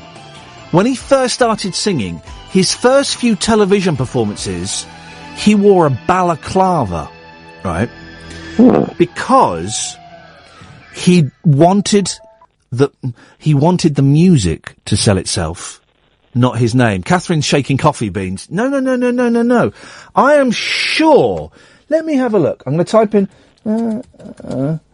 The Covered Man. The Covered Man. Here we go. It was the Covered Man. What kind of music was it? It was good music. It was bloody good music. I'm gonna look it up. Well, I can't actually find any footage of it, and so I may have dreamt it. I'm not going to bother then. No, hang on. I'm going to type in balaclava. Balaclava. No, there is actually no video footage of it existing, which doesn't prove that it's not real. Does it, Az? That in itself is spooky. Isn't it just? Thank you very much indeed. 0844 499 1000. Here comes a cup of tea. Thank you very much, Ed. I'm getting, right, I need to type in Amelia. Hello, Ian. Hey, Amelia, how you doing? I'm good, how are you? I'm fine. I'm going to dial someone in America in a second. It's 001, isn't it? 001. Do you remember last week when we did you listen when we love bombed the Periscopers? I'm not too sure. I don't think I did. You would know it if you did. Basically, there were some people on Periscope, and we found some that didn't have many viewers, and we went, and loads of people piled onto their Periscope and watched them and joined in. And we found we ended up with this brilliant girl called Gina, who's in Brighton. She only had one viewer, and at one point, I think she had nearly 400 viewers, and most of us were sending her really nice messages, okay? Well, there were a couple of others that we tried, including a gentleman. How old are you, Amelia? I'm 12. 12, okay, great. Including a gentleman who was very potty-mouthed, used some very rude language, right? But there was also a young lady who was doing a very long drive. I think that was the title of her Periscope feed. And she was singing. Well, she's just sent me her telephone number, so I'm just going to give her a quick call and just, well, this is her. I can't remember who it was. Who was. Hang on. Let's just see if this rings through. Hang on a second, Amelia. But you're patient. It's half term, isn't it? So you can stay up late. Yeah. Beautiful. Then you wait with me, and we'll get there. Let's see if this rings. Hello. Wow, it didn't. Is that Anne? This is Alexia. Now, hi Alexia. This is Iain Lee. You're live on the UK radio. Hi, Iain Lee. This is the thing I've noticed about Americans, right? Because it's Ian, it's the capital I, right, at the start of my name. But I correspond with a lot of Americans for work stuff, okay? And whenever I send an email with my name, they always reply Lane. And when I phone up, they always reply Lane. They don't. I guess you guys don't have names that start with a capital I. No, not too many. Not too many. So it's Alexia, isn't it? Yep. Alexia. Yes. Alexia, you you were driving the other day and we all piled in on your Periscope. Where were you driving from and where were you driving to and how long was that journey really? I was driving to Sioux City, Iowa, which is about an hour and 15 minutes from where I live to go to volleyball practice. That's not a very long drive. Not really, no. I thought it was like, because you Americans, I thought it was like across country or something. Oh, no. What is Iowa like, Alexia? Because Iowa to me conjures up, it sounds kind of, it's one of those places that doesn't get mentioned as much as the obvious places like Texas and New York and LA. But I imagine Iowa is kind of countrified, there's big fields, there's big farms, and everyone's nice to each other, and they carry guns. Is that right? Well, yeah, you're pretty much right about that. We don't carry too many guns, just when it's about hunting season. But Yeah, we have lots of fields. We're all really caring and nice to each other. Kind of like just one big family here. That's it. See, that sounds nice, and that's what I want to imagine that all of America is like. But sadly, some of America's quite grotty, isn't it? Yeah. Now, we saw you. Anyone who joined in the other night saw you singing as you were driving along. Did anyone else see me? Yeah, we had. Is that what you're asking? No. We had about 300 of us piled in to watch your Periscope feed, and we all saw you singing. And I thought you had a really good voice. Well, thank you. And I don't suppose there's any chance you could give us a little burst now, is there? Well, come on, Alexia, come on. I'd have to see what's on the radio or something. Can you only sing along with the radio? That's no, cool. I sing a cappella all the time. Okay. Actually. Okay. Well, if listen, I mean, can we persuade you to just sing a little? You never know. One of the Beatles might be listening. I've met Ringo Starr, so he might be. I sang the national anthem actually twice today for Memorial Day service here in Iowa. Oh, of course, it's Memorial Day, isn't it? In the States, and you got to sing the national anthem. Fantastic. Yeah. Do you want to give us a bit of that? I can if you want. Yeah, go on. Let's have a bit of the American national anthem for Memorial Day. That'd be lovely. Go on. All right. Okay. Here we go. Oh, say, can you see by the dawn's early light what so proudly we hailed at the twilight's last gleaming, whose broad stripes and bright stars through the perilous fight o'er the ramparts we watched were so gallantly streaming, and the rocket's faces of unresting air gave proof through the night that our flag was still there. Oh, say does the Star-Spangled Banner yet wave o'er the land of the free and the home of the brave? Come on, let's have that. That's fantastic. The line was a little bit wobbly, but your voice, Alexia, was fantastic. What do you do? What do you do for a living? For a living, I'm a lifeguard. I just graduated from high school, so I'm currently on break right now before I go to college. Well, listen, you never know. Maybe this could be your big break, Alexia.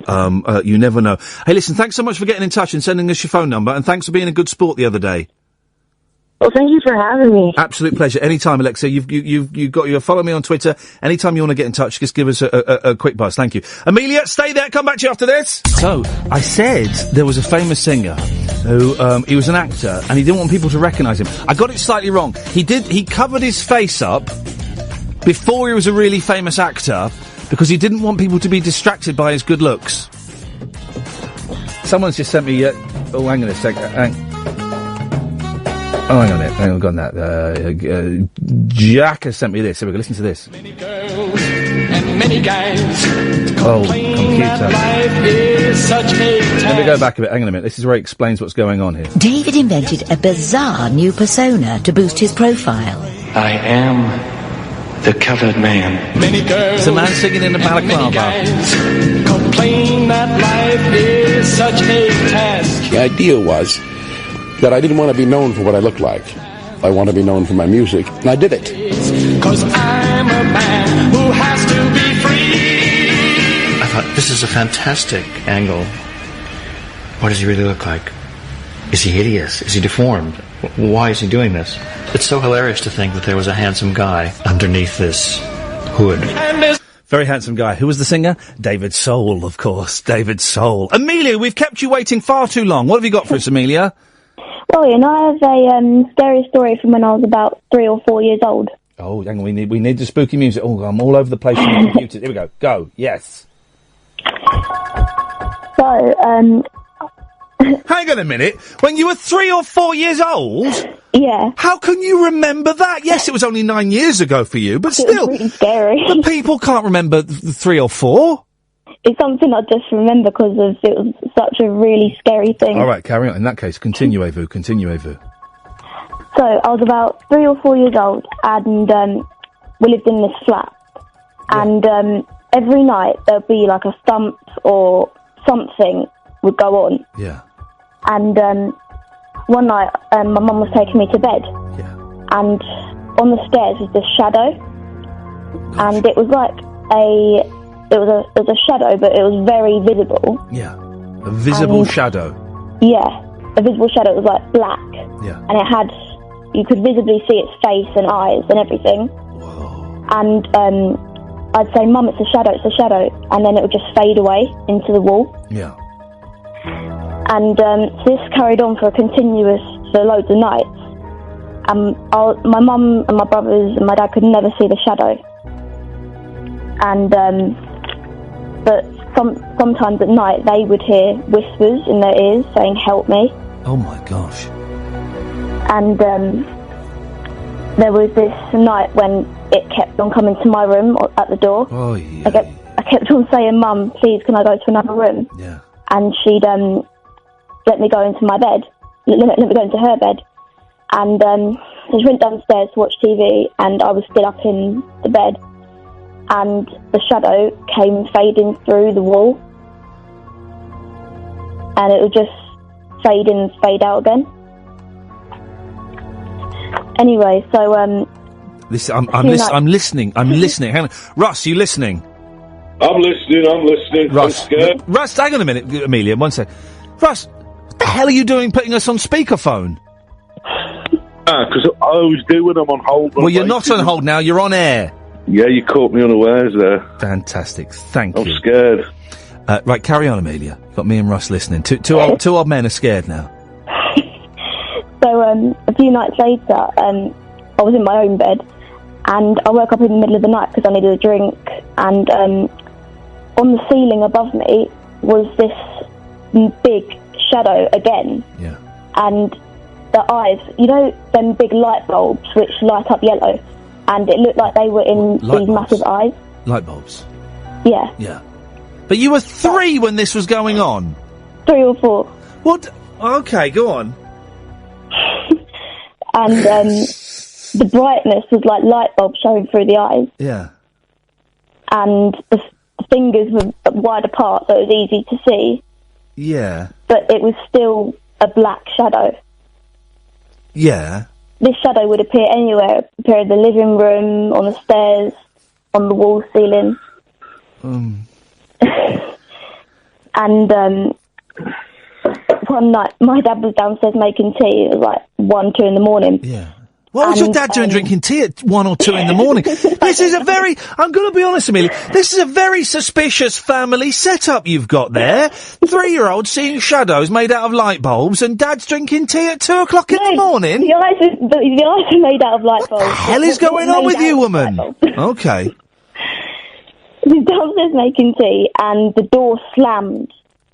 He was drunk. And then he wasn't making tea. He was K-Lide. He was boozed up.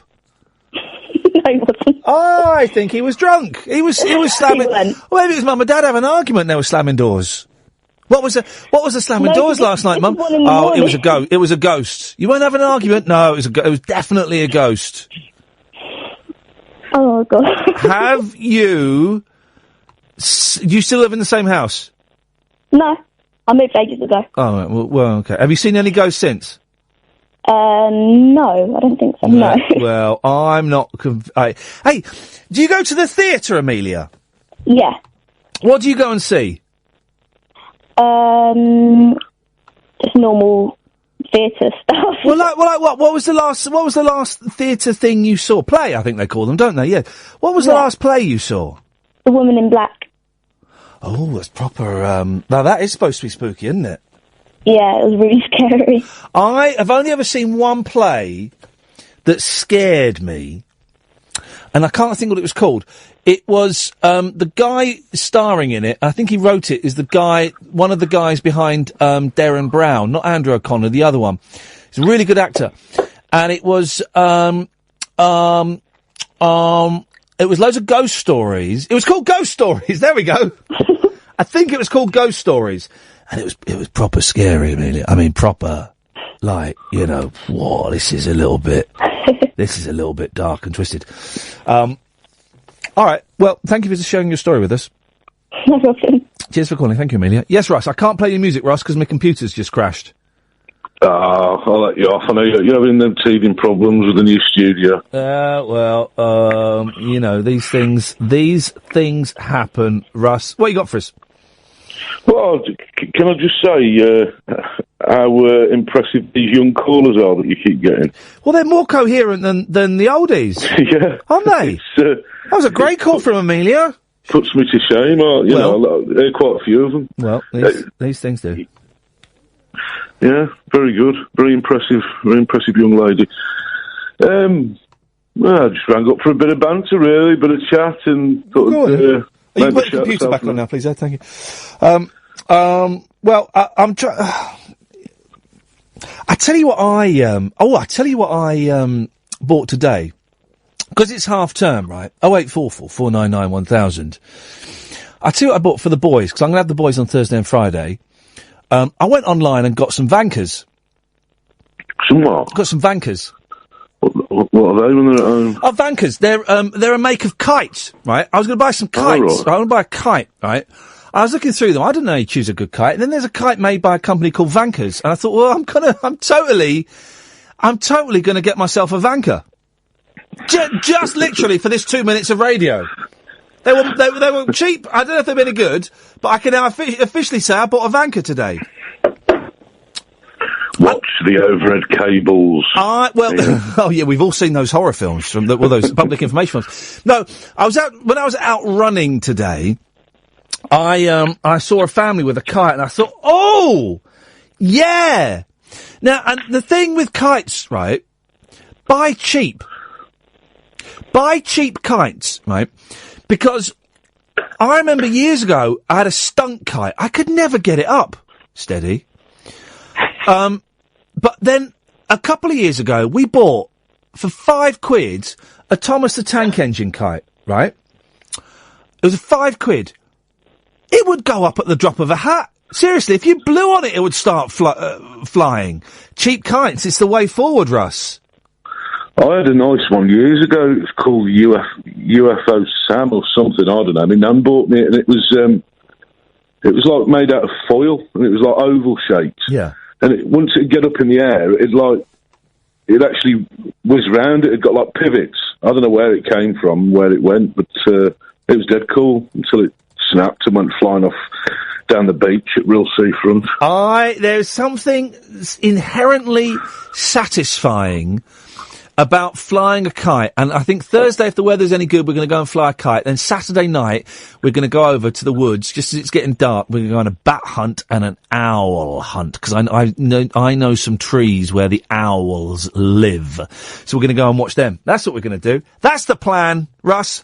That sounds great, mate. I used to do that with my dad used to take us up Cannock Chase, me and my mates when we were kids, and I'll take spookers and stuff. I'll take a little flask with some whiskey in, and I'll take 20 Rothmans, and I'll educate those boys. They'll never. No, seriously though, it's simple things like that, mate, that'll live in their memories forever. Here's the thing I said to my 6-year-old, right? We went out for a walk Saturday night. I got back late and I took the dog out for a walk, and he was up, and cause it was Sunday night, and because it was half term, I said, "Yeah, come and walk with the dog with me." About 8:00 at night, and it was such a nice evening, and we walked in the woods and we pretended we got a bit lost, and it was all spooky. Then we went and sat on a tree, right? And I said, "Right, do me a favour, right? And you're going to think I'm nuts, right? And this won't mean anything to you, and it might not work, but if it works, in about 40 years, you're going to remember what I'm about to say to you now." And he went, "All right." I said, "Right.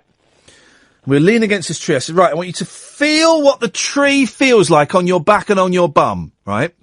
He's like, "Okay." So just feel it for a second, right?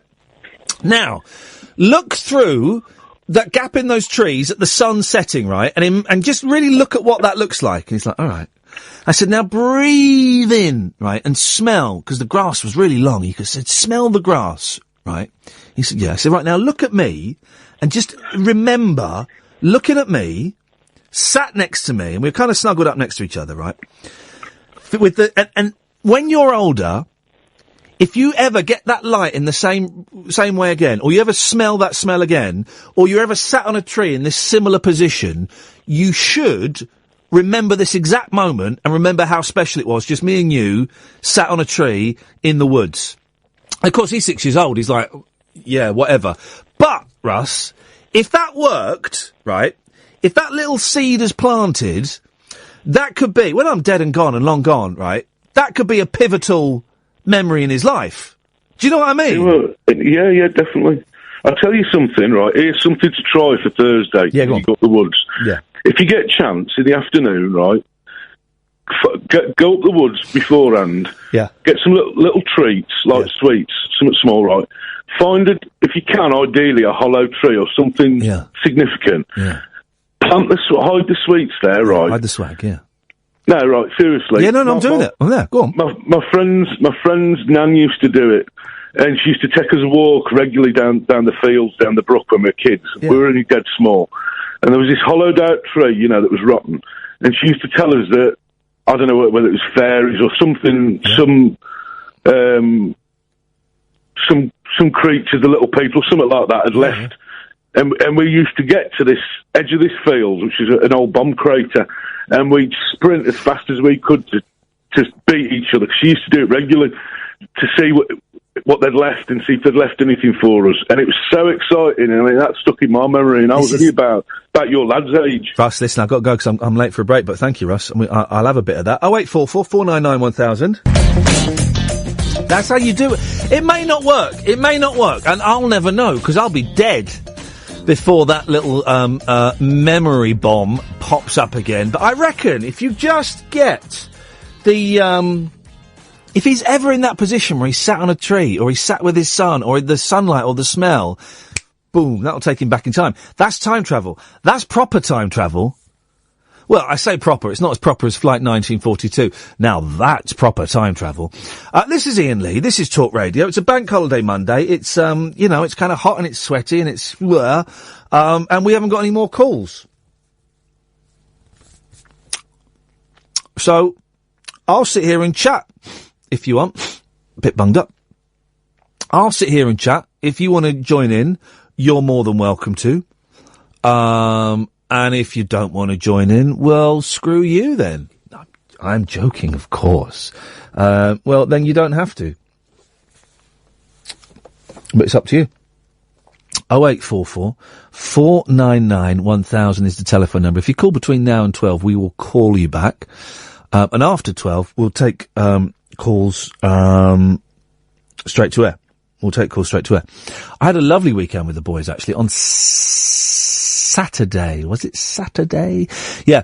We got the train into London. And you forget, when you're an adult, right, you kind of forget the magic that is in the mundane. Because trains are boring, right? I don't get trains very often, so I still actually quite enjoy them and find them a little bit exciting. Also, it means I can normally read. If I'm on a train, I can't read when I'm driving particularly well. But trains are kind of boring and whatnot. But to a 6 and a 4-year-old, trains are like, wow, we're going to go on a train, yeah? Even the act of buying tickets is a buzz for those guys, right? So we came into London, we got the train into London, and we came to Waterloo. And we went along the South Bank. And it was packed, man. And we watched some street entertainers. We watched a contortionist put himself in a tiny box. And we watched some BMX boys having a lot of fun, doing some stunts and stuff. And the boys loved that. And then I brought the boys into here to come and have a little look around here. Again, this place is work, It's the giggle factory. It's where dreams come true. And compared to other places I've worked and where my wife works, it's tiny, particularly where she works at the BBC, it's massive, So they go there, there's all these different levels to run around in and play in. And here, it's kind of, it's a tiny corner of a tiny office and one studio. But they loved all that. And then we went and saw a play. Now, there's I've got to be careful because I don't want to do any spoilers, because this play was so good. It's why I was asking Amelia about what she goes and sees, but this is probably this is actually significantly younger than her 12 years old.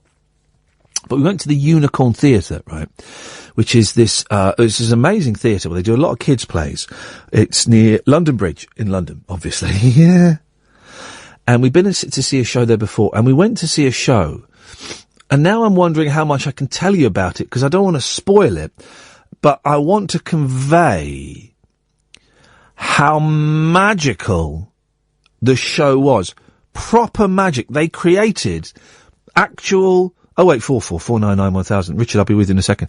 They created actual, proper magic on and off the stage, right? It started off really awkwardly, and I was thinking, this isn't going to be very good.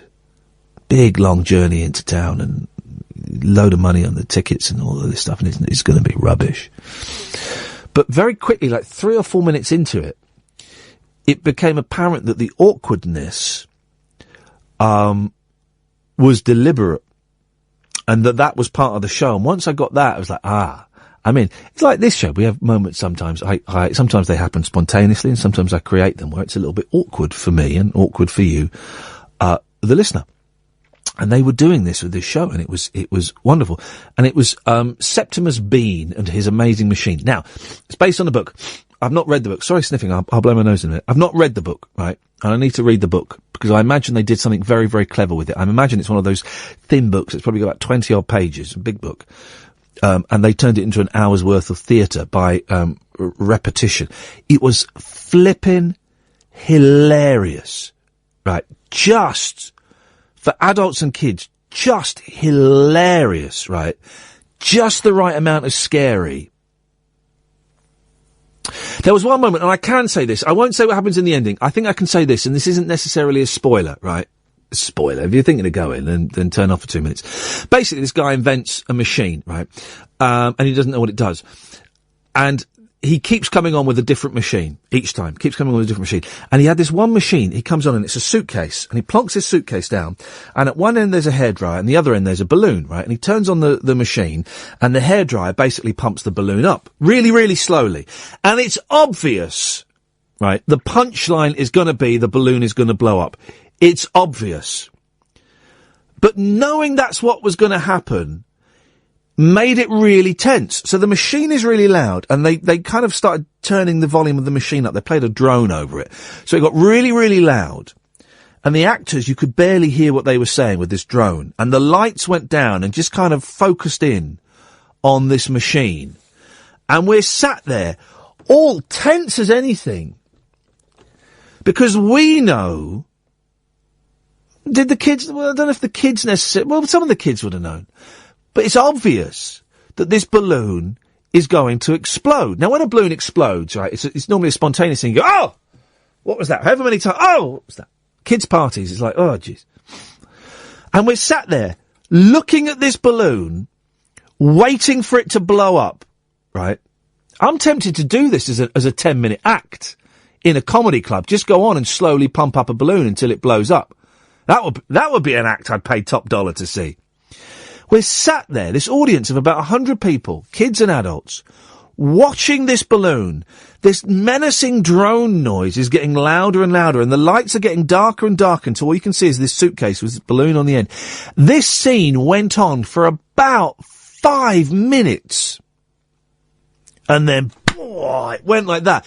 It was fantastic. 2 babies started screaming. Brilliant. And everybody did, the whole theatre went, oh! And then started laughing and applauding. It was a joy, an absolute joy. And it made me think, right, I've been to see loads of kids' theatre. I've been in some kids' theatre back in the day, right? And a lot of it, a significant amount of it is rubbish, is kind of really patronising, is ill thought out, and is either too grown up for them, they don't understand kids, or is too babyish for them, they don't understand kids. And this Septimus Bean at the Unicorn Theatre, it was just spot on in its delivery and the way it was written.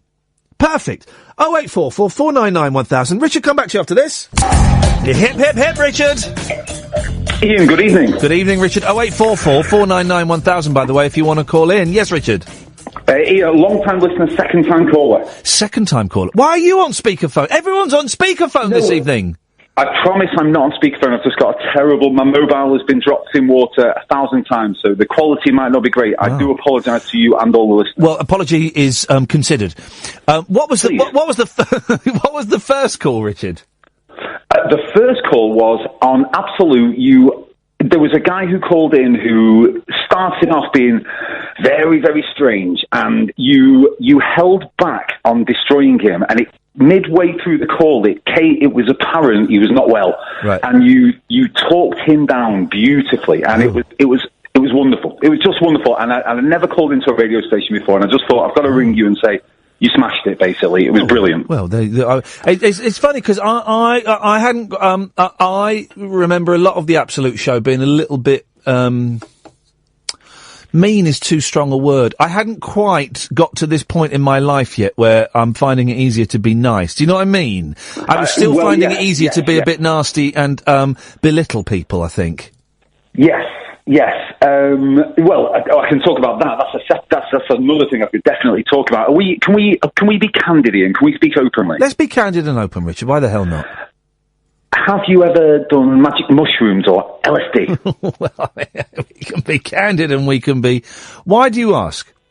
The reason I ask that is because I think I think I've got quite a good sense of humour. I think I used to take the P1S5 out of people a bit. And then in my youth, I experimented with hallucinogenics, and it opened my mind to the world. I suddenly got perspective on every single other person's point of view, and I suddenly became hugely empathetic, and I think that's when I became the nicest version I could ever be of myself. And I wondered if you've ever had anything like that. I know you've obviously played around in your time, but I wondered if you've ever had such an experience. The only reason I mentioned that's not why I'm calling, of course, was just that was what gave me perspective on everything and made me suddenly realise that. Here's my thing, and I can identify that with a psychedelic experience, yes, but I am, and again I've got to couch this slightly carefully, right? I have been reminded this evening by a couple of the callers that we've had that actually this show gets a lot of young callers, right? Particularly because it's half term, and therefore it's kind of I have to act responsibly, and I have to sometimes. Do you know what I mean? I sometimes have to swerve certain questions. Of course, and that was not why I. No, not at all. And I'm not angry you asked me. I'm aware, and I'm just aware that I don't want to in any way encourage some of the younger listeners to do stuff that I may or may not have done. And I also, if I come out, I mean, I don't drink and I don't take drugs, right? And I haven't done for a long, long time. You can fill in the gaps there if you want, right? But I'm also aware that if I come on and go, well, yeah, I did acid and I went tripping and I did cocaine and if I come on with a list of drugs that I may or may not have done, then suddenly that becomes a story, and that becomes what defines me in the eyes of some people. So I'm gonna salute in a psychedelic fashion. I'm gonna acknowledge that question, and I'm gonna hum quietly to myself. Yeah, go on. Let's go down the other road. I'm enjoying this, by the way, Richard. Thank you. Oh, it's my pleasure. The reason I was calling, and I don't want what I'm about to say to sound in any way like I'm showing off, and I'm not. The reason I'm saying this to you is because obviously you hear people calling in with problems and this and that. And at the moment, the reason I'm ringing is because my life is so good right now. Brilliant. We don't hear that very often. That's great news. That's why I thought I'd call because I thought I just want. It's not.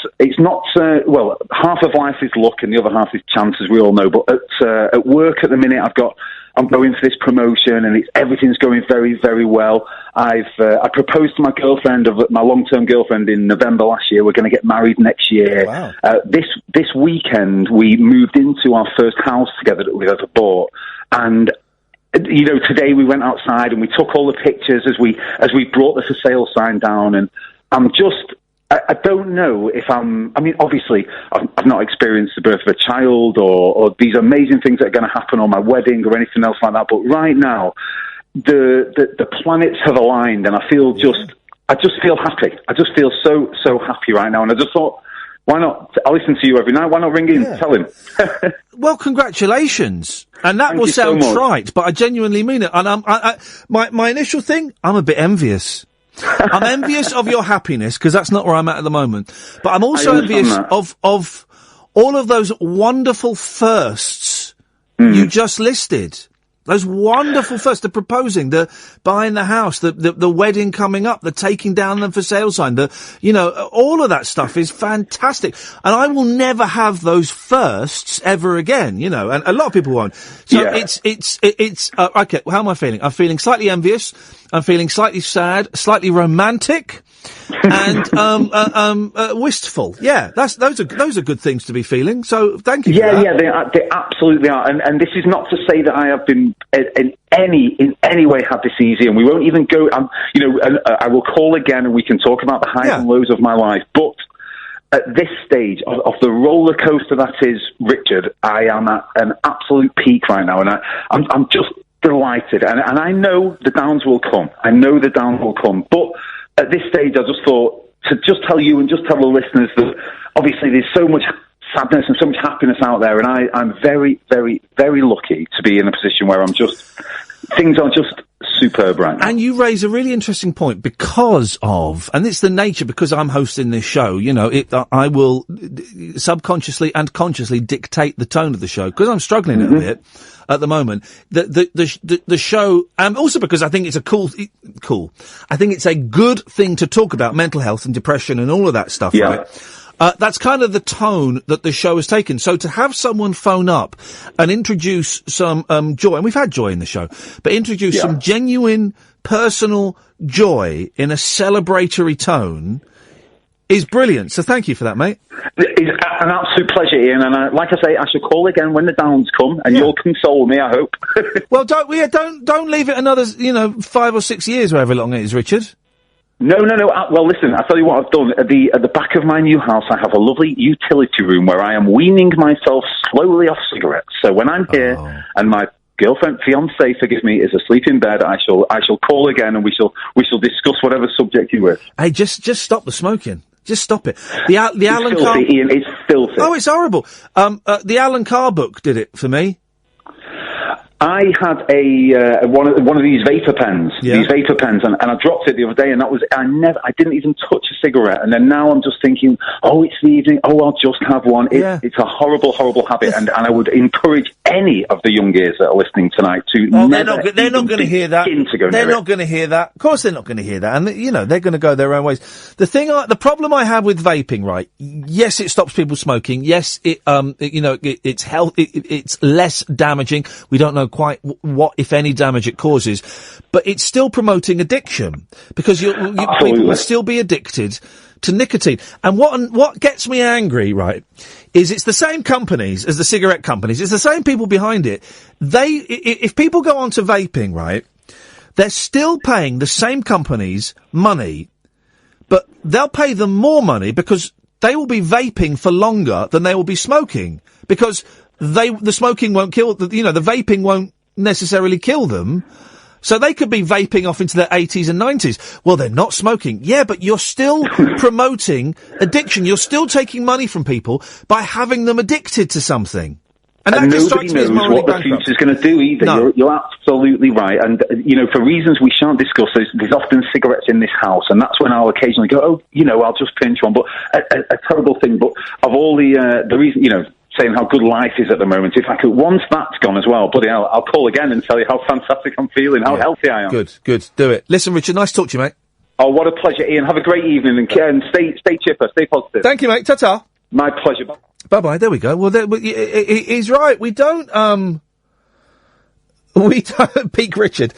Someone's saying on the, we don't, embrace enough. We don't like success, and by success, I don't, I mean millions of pounds of stuff. I mean the success in the example that Richard was explaining it. That his life's all right. His life's not all right. It's good, and it's on the upswing.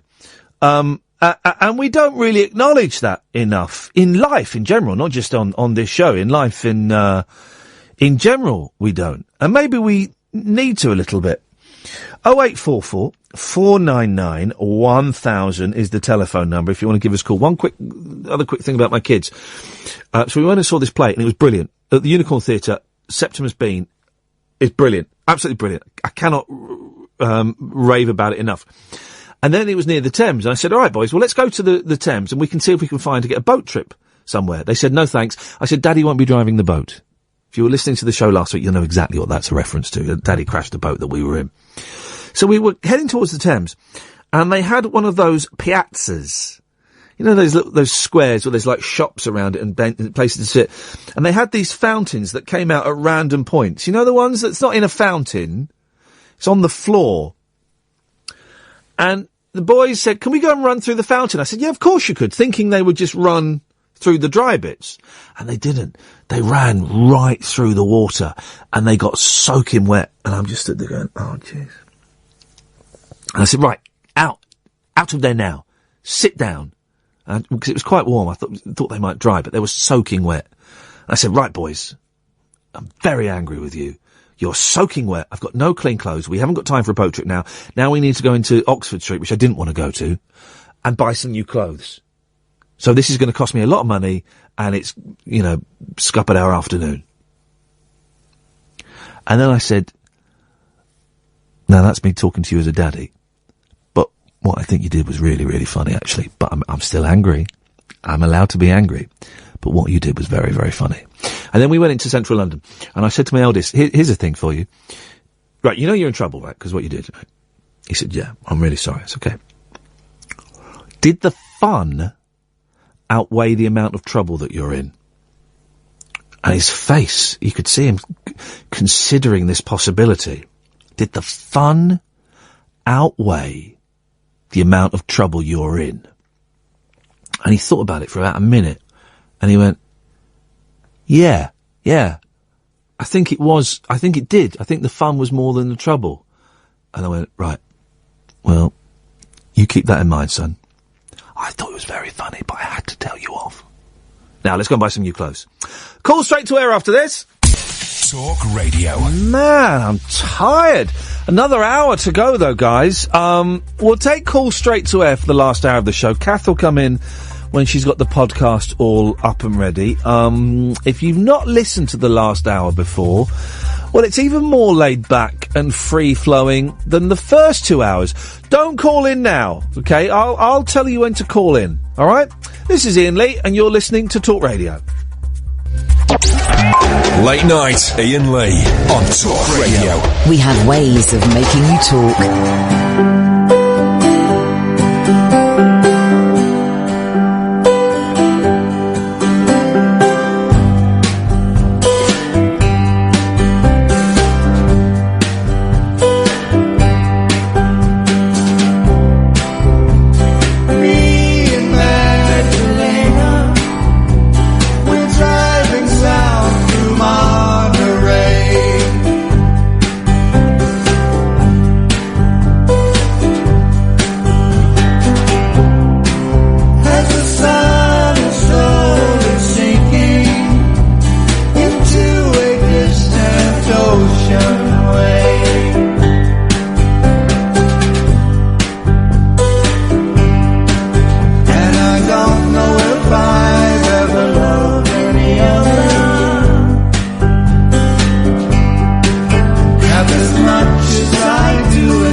always leaving early and sleeping late.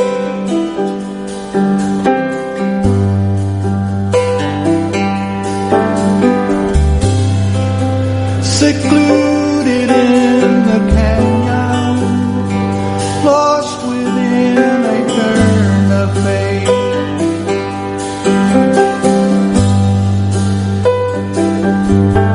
But know everything lost will be recovered when we drift into the arms of the undiscovered. And I don't know if I've ever loved any other half as much as I do in this life she's under. Oh, blimey. I've been sent a text by Barry from Watford, of all people. And when I find out which one of you gave Barry from Watford my mobile number, I will be furious. Id, was it you? I don't know if that's what you do over in New Zealand, but in this country, we do not give the callers the host's telephone numbers. That does not happen, dude. So, only your voicemail number. Well, that's the same thing, you muppet! Oh, you idiot. Anyway. No, different. It was different. I swear it wasn't me anyway. I have no idea. Barry from Watford has sent me a text during that saying, make sure you back announce it. Back announce it? Back announce it? What do you think this is? This is the Heart or something? We need to back announce it? Well, it was the Monkees. That's from their new album. That's me and Magdalena. I see Gervais jumping on the Monkees bandwagon. Oh, is he? Tweeting about that song. Oh, I love that song. Oh, yeah, Gervais, get out of it, mate. They're mine, Gervais. You're not having the Monkees, all right? That is not happening at all. Catherine joins me back in the studio. Yes, that's me. Yeah, well done. Oh, you all right? I've got a bit got a touch of the rays. Touch of the rays, yeah. Touch of the rays. We'll take calls straight to air for the last hour. Oh, really blimey. I had, does cheese make you fat? Yeah. I found a cheese board in the fridge. Well, this is the thing. Last night I ate a whole trifle. Well, there was a whole trifle being sat in the fridge for a week, and it was going to expire at midnight last night. I thought, well, I can't allow that. To think what Gillian McKeith would find in your stools, hundreds and thousands. She wasn't a real doctor, and yet she would examine people's poos. Yeah. She was a real pervert. She'd always say, oh, it stinks. Yeah, that's why it's called poo and not sweets. She'd get people to poo in Tupperware. Remember when she pretended to faint on I'm a Celebrity? Yeah, hilarious. Where is she these days? She was on Big Brother last year. Bear Grylls. They've axed his show, haven't they? Why? Because no one was watching it. Oh. Chief scouts him. That was the Monkees, Barry from Watford. Thank you. Last hour of the show, the way it works is you call us and you come straight to air. 0844 499 1000, 7 pence a minute, plus access charge. Significantly more from some mobiles. You can check. But you can phone in, and I'm expecting us not to get too many calls this hour, which is fine. As I said, it's Bank Holiday Monday. Bank Holiday Monday at the beginning of a half term, so loads of people have gone away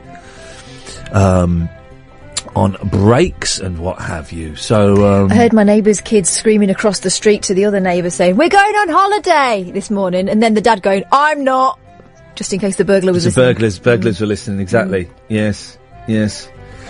They're repeating that secret life of pups, human pups. Right. Perverts. Adults that dress up as dogs and then... apparently from the guy from Hertfordshire. Yeah. I wonder who was chasing that with the old place. Yeah. To get him on. Yeah. We know exactly who would get him on. He wasn't doing it in a sexual way, even though it was a rubber suit, and the last time I checked, Dalmatians aren't made of rubber. Come on, guys. Anyway, he went to this... I watched it on Gogglebox. He went to this convention in... I'm going to say Holland. Yeah. Where he was the only doggy that did have a bottom in his trousers. Oh, the others were bare bum? Yeah, and they were, humping each other and stuff. That was their act. And he went on and, played fetch for 5 minutes. Didn't win. Have you ever been to a convention? Not one like that, no. They are, they're not really that big over here. I've been to a couple of Kiss conventions over here. I hosted a couple of Kiss conventions, so I used to be quite a big Kiss fan. And they were big deals, People dress up, right? People would dress up, and I had to judge the tattoo competition and the makeup competition. Of course I'm going to give it to a 9-year-old with Gene Simmons makeup on. Of course I'm going to do that. And it was good, and they had a couple of members from Kiss, like from 80s Kiss, were there and stuff. And you have to pay for their signatures and that, don't you? You didn't there, I don't think. I mean, I paid $100 for a monkey signature, and that was... but it was good, and it was nice. It was quite small. It was over 2 days, right? And they were Dressed to Kill, who were a brilliant Kiss tribute band. Dressed to Kill. Ian Danter's in Dressed to Kill. Ian Danter, who's on Talk Sport. Yeah. He's the drummer. He's the cat man. He told me that was the way he introduced himself. Yeah. He's the cat man. I've sung with Dressed to Kill. They're a brilliant band. And it was not. And it's what's nice about it, right? 0844 499 1000 is that it's you're sharing a weekend with 900. Weekend? Yeah. With 999 people who have a common interest, who are interested in something enough to go and stay. It was in Nottingham, I think. Go and stay in a travel lodge in Nottingham, and but so that was the only experience I had of it. I went to a Doctor Who convention years ago when I was a kid, but that was rubbish. I was in a school in Wimbledon. But then a couple of years ago, I went to the Monkeys convention. Yeah, I remember you went to America, didn't you? I went to America. I went to New Jersey, middle of nowhere, right? And I've texted the woman I need to finish that film. Oh, for heaven's sake! Made a short film about it, and it's good. Anyway, and it was massive. It was massive. Basically, they'd taken over a hotel, and there were people from all over the world. Loads of Brits there. Loads of people from all over America. Loads of Americans complaining it was in New Jersey. Why isn't this on the West Coast? I mean, it's in the same flipping country, you lazy gits. I've had to get a plane. Some people from Japan. I think there's some Japanese people there, and maybe a couple of people from Australia. And it was brilliant. It was a whole weekend. I actually found it very, very sad. Emotionally sad. Not, oh, look at these sad people. Because I went straight in. I was lucky because I was, A, I was making a little film. Mm-hmm. B, you did a talk, didn't you? that was it. I was showing some videos. I had some rare videos, right? Yeah. Some rare videos that no one else had.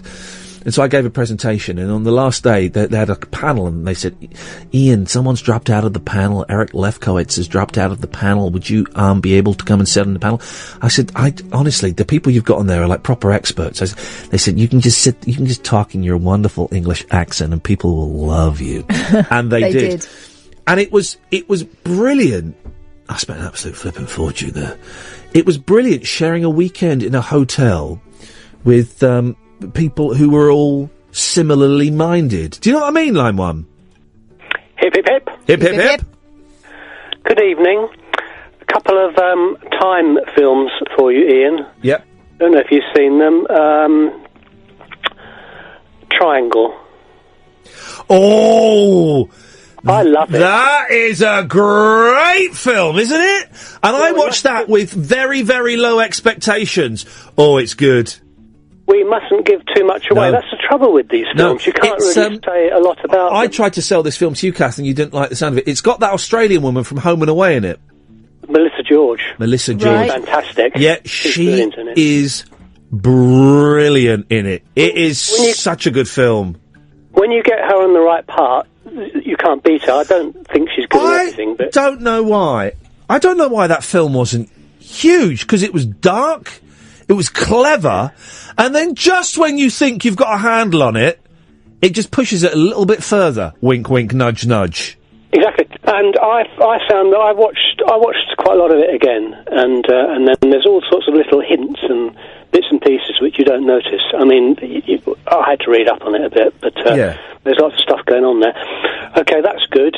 That's great to hear somebody else like that. Oh, I love it. I thought it was brilliant. Yeah, no, I thought it was absolutely brilliant. A real cracking film, yeah. Look, oh, mate, you can get it for 24 pence on Amazon. 24 pence? What?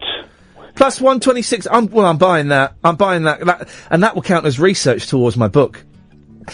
There we go. Triangle, buying and that. So it begins. Triangle is bought. Beautiful. Go on, what was the other one? And the other one would be, have you seen the one called Yella? It's not a very promising title. Y-E-L-L-A. When you have to spell the title, you're struggling, aren't you, really? I don't know Yella. Yella, this is 2007. It's a German film with subtitles. Don't let that put you off, though. No. Hang on, I've got... hang on a second. Yella. Hang on, we got it.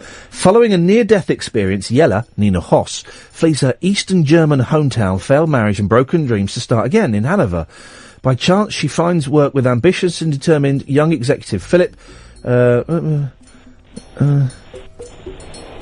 doesn't mention time travel. Well, now you see, we mustn't give too much. Ordered. Hey, one more, right, before we go to the break, right?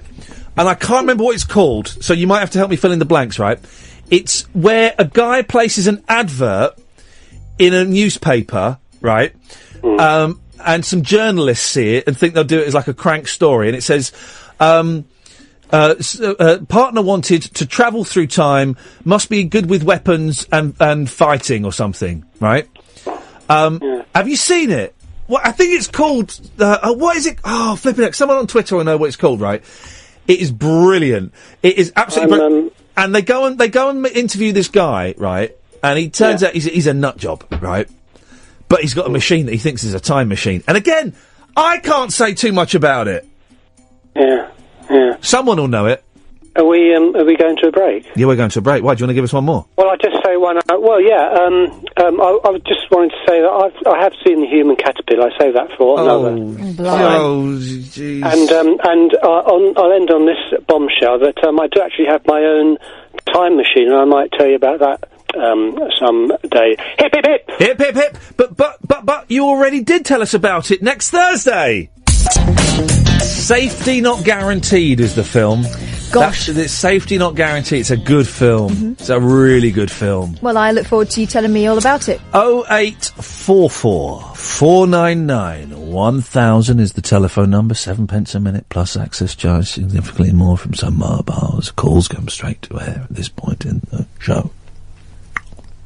Okay, let's play the game. Gina Davis, Nicolas Cage. So we're meant to play this last 2 weeks. If you want to join in the game, you're more than welcome to. 0844 499 1000. You have to name a female or male performer and their female or male equivalent. Boom. Okay. Yeah. Owen Wilson. Yeah. Kate Hudson. Yeah, I'll give you that. That's a good one. Obvious one. Brian May, Anita Dobson. Okay. You got it? Have you got the game? Does the game make sense? It's slightly unusual, but I think we can make this work. Ray Winstone. Kathy Who? Burke. Ray Winstone. Who? Ray Winston. Thank you. Kathy Burke. Ray Winstone. That's how he spells it. Yeah, but it's like Ken Livingstone. Ken Livingstone. Dr. Livingstone, I presume. Dr. Livingstone, I Yes, presume. line one. Hello. Hip, hip, hip. Hip, hip, hip. Hip, hip, hip. There we go. Hello, is this me? Yeah, this is you. Oh, it's Oliver again from earlier. Oh, hey, Oliver. Hey. Hi, how are you guys? Sorry, I didn't expect to go on too early, and I'm like a minute behind from the computer. Oh, okay. So I got a little bit confused. Turn the computer off and forget the computer. No, the computer is now on silent. Okay, good. What you got for us, Oliver? Nothing. Oh, well, I heard you mention Safety Not Guaranteed. Yeah. And I agree, that film's flipping amazing. I tried to show it to my friends, I didn't get it. Yeah. It's just so good, isn't it? Oh, it's brilliant. It's so clever and so well done. I know, it's like the ending, you can't say what happens because it's such there's also that beautiful scene. There's the song in there, isn't there? He sings a song, and the song is incredible, isn't it? When they're at the campsite. Yeah. I remember getting a little bit obsessed with the song. What was the song?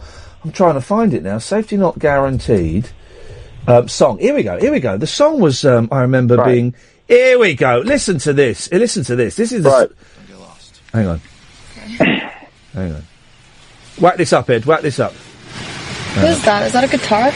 There's always one. Please. No, it's not. Here we go. Listen to this song, right? Hang on. Let me find it. Right. Hang on, it's coming. I'm just jumping. There we go. Listen to this. This is stunning.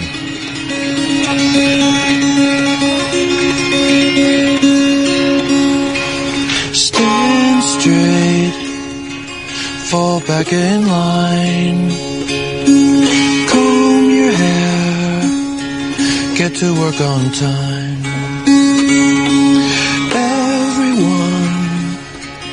in the big machine tries to break your heart and pull you underneath. Maybe I'm wrong and all that you get is what you see. Maybe I'm right and there's something out there to believe. Everybody's talking in their sleep. They push a lot of air around, but don't say much of anything. Except when they laugh at me, like ghosts under a sheet.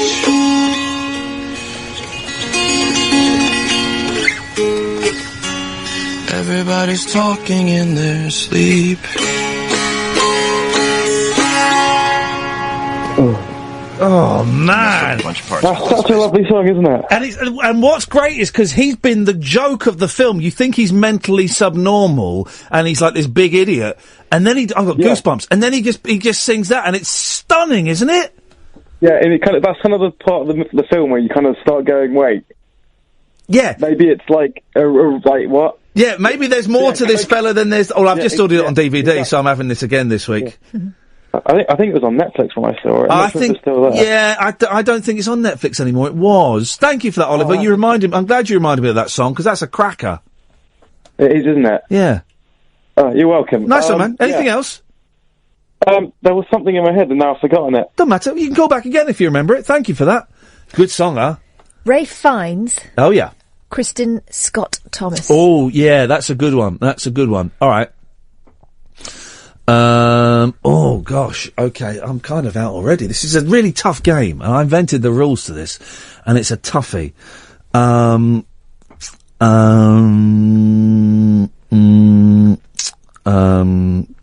Bear with me.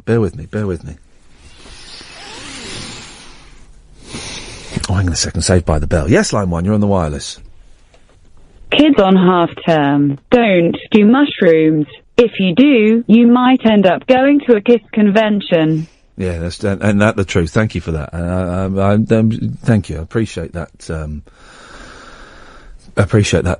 Warning against any psychoactive things. Okay, that's not bought me as much time as I was hoping it would buy me. Line 1, you're on the wireless. Good evening. Good evening. Hip, hip, hip. Hip, hip, hip. Good. Rebel Wilson, Matt Lucas. Yeah, I'll give you that. All right, you thought they live together as well, so they kind of work. They live together. Yeah, they do. Yeah. Where? In LA, Los Angeles. Okay. Yeah, the never eat shredded West Coast. Okay. Yeah. Why did Shredded Wheat never sue Compasses? Because that must have done them. That whole never eat shredded wheat thing must have really hit business. Must have really hit them. I didn't eat it, but gluten free. I think I've made this game too hard for me. Kathy, you got another one? Let me think. Okay. It's a toughie, this one, but I think maybe we've gone too soft before. Janine Garofalo. Yeah, I've got a soft spot for Janine. Mark Ruffalo.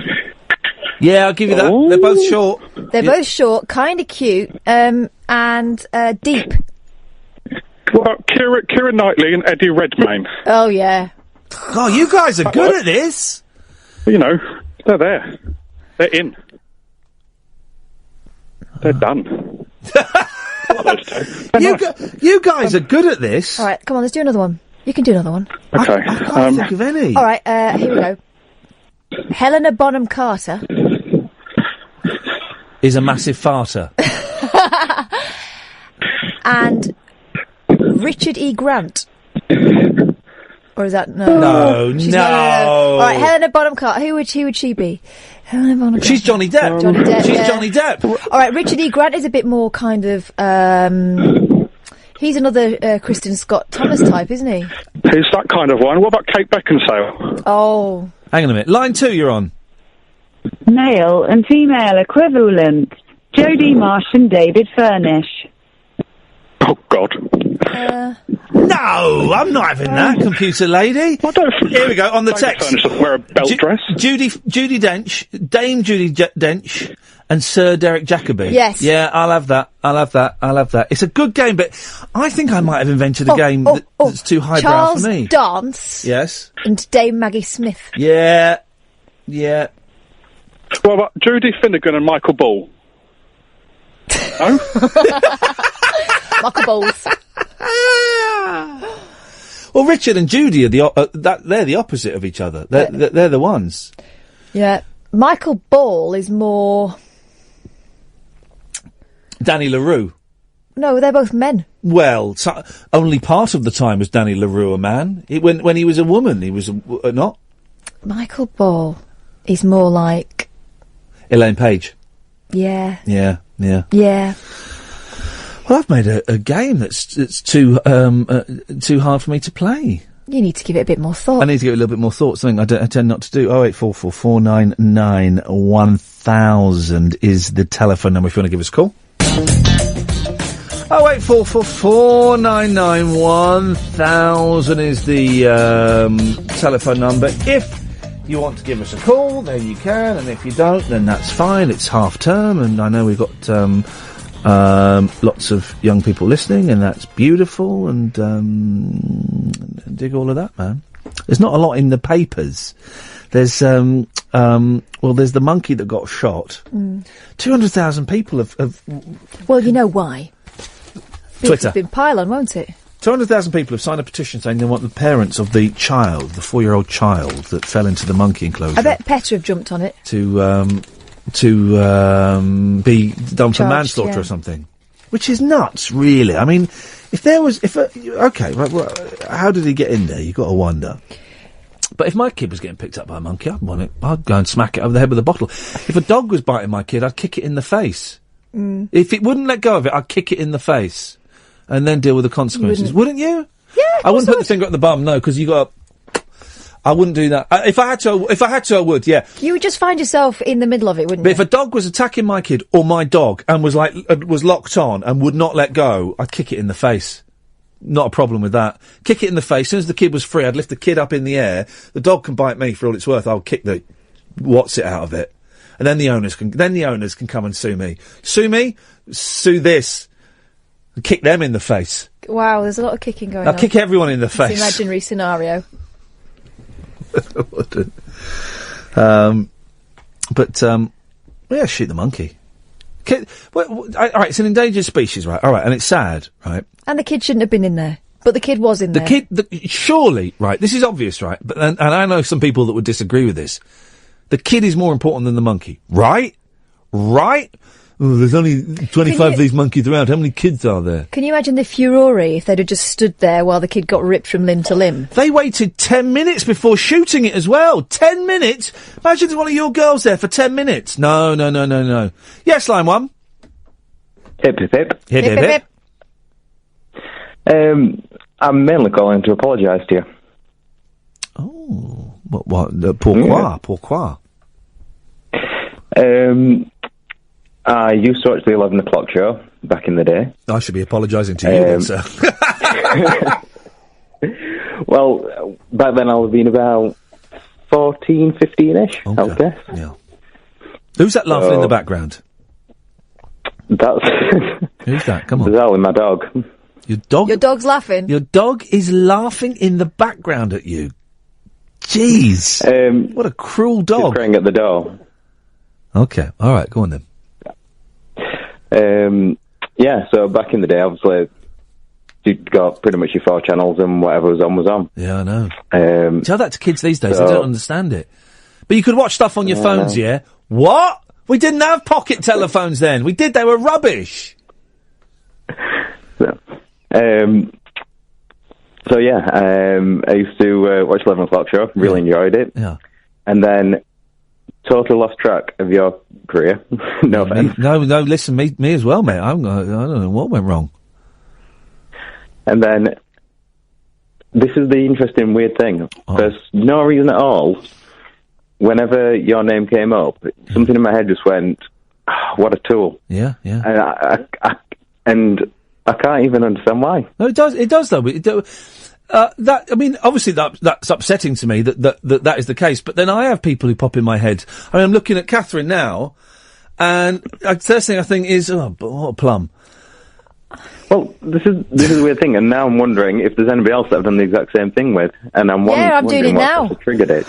Well, let's not elicit a phone in where people phone up and tell me I'm a tool, maybe, because that might be a little bit hard for my ego to take. But well, see, this is where the apology comes in. Oh yeah, you don't have to apologise for thinking I'm a tool.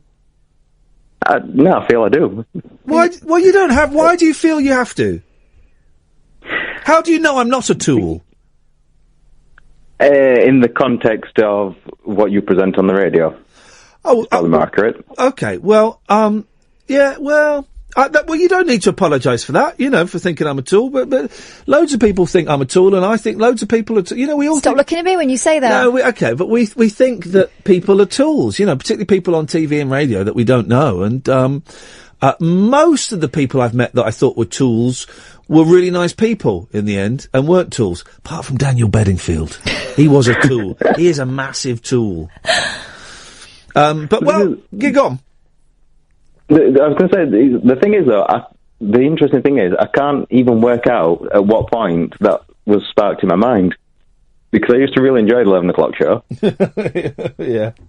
And, from what I remember. Yeah, it was alright. It had some good bits and pieces, it was hit and miss. Well, listen, you're very, very kind. I've had a couple of people apologising me over the last couple of days for stuff they did years ago. I had someone on Twitter send me a very nice apology, saying that he'd sent me a load of abuse about Lost, bizarrely, the TV programme Lost, and he said he was really sorry, and I said, oh, well, fair play, man, but I accept that, all apologies are accepted here. Well, if it wasn't for listening to you on Talk Radio, I'd have realised it pretty soon anyway, because I'm massive fans of Adam Buxton and Richard Herring. So, bizarrely, worlds were going to collide soon anyway. Yeah, I know, it's all got, the Adam Buxton, have you heard the Adam Buxton podcast? I did. I've got it downloaded, I've got a long trip to drive next week, so I'm saving it for that. Okay. I think I talked too much in it. No, I liked it. Did you? Yeah, I heard you. Adam's such a nice man. He's such a gentleman in the true sense. I'm nervous about the Richard Herring one, if I'm honest, because Richard's coming on the show tomorrow at 10, and partly because I'm a huge fan, but also he seems so bombastic and forceful. Do you know what I mean? Yeah, I know exactly what you mean, but I think it also depends on the guest and how they're playing along with him. So don't be a tool, is what you're saying. Don't be a tool. Maybe you'll listen to them, and you'll think, oh no, I was right. Yeah, he's a tool. Yeah, I was right. Hey, well, listen, man, nice to talk. I've got to move on because I can see the phone lines flashing. Thank you very much indeed. That was a great call. Line 2, you're on the wireless. I'm confused. Why would you put a finger up your child's bum during a dog attack? Is it some sort of punishment? Yes, in many ways. It would go up the dog's bottom. That's how they release their grip. I don't believe that, really. It's true. I release my grip. Shouldn't be doing this. Sorry? Okay, well, we shouldn't be doing it. It was Leon from Gogglebox. Never seen it, never will. Never seen it, never will. I don't miss television programmes. No, well, I don't now. I watch Gogglebox. It shows the best bits. I don't need to watch the whole thing. Line 1, you're on the wireless. Hey Ian, it's Paul in Canada. Hello, Paul in Canada. Oh, Canada. Oh, fancy, yeah, all the way. All the way from Canada. All the way, mate. Yeah, your equivalents, actors equivalent. I think I've got one. God, it's a tough old game, this, but go on. I'll go with Richard E. Grant and Elizabeth Hurley. Well, one can act. I'll have that. I've just come up with one. Go on. Lofty from It Ain't Our Fault, Mum, and Mrs. Slocum's Pussy. Mrs. Slocum. I don't really remember Lofty. Oh, Lofty! You're a lovely boy. Was it Lofty in EastEnders? No. Well, Lofty was, but this was Lofty in, alright, I'm gonna say it, Lofty looks a bit like Id. Right.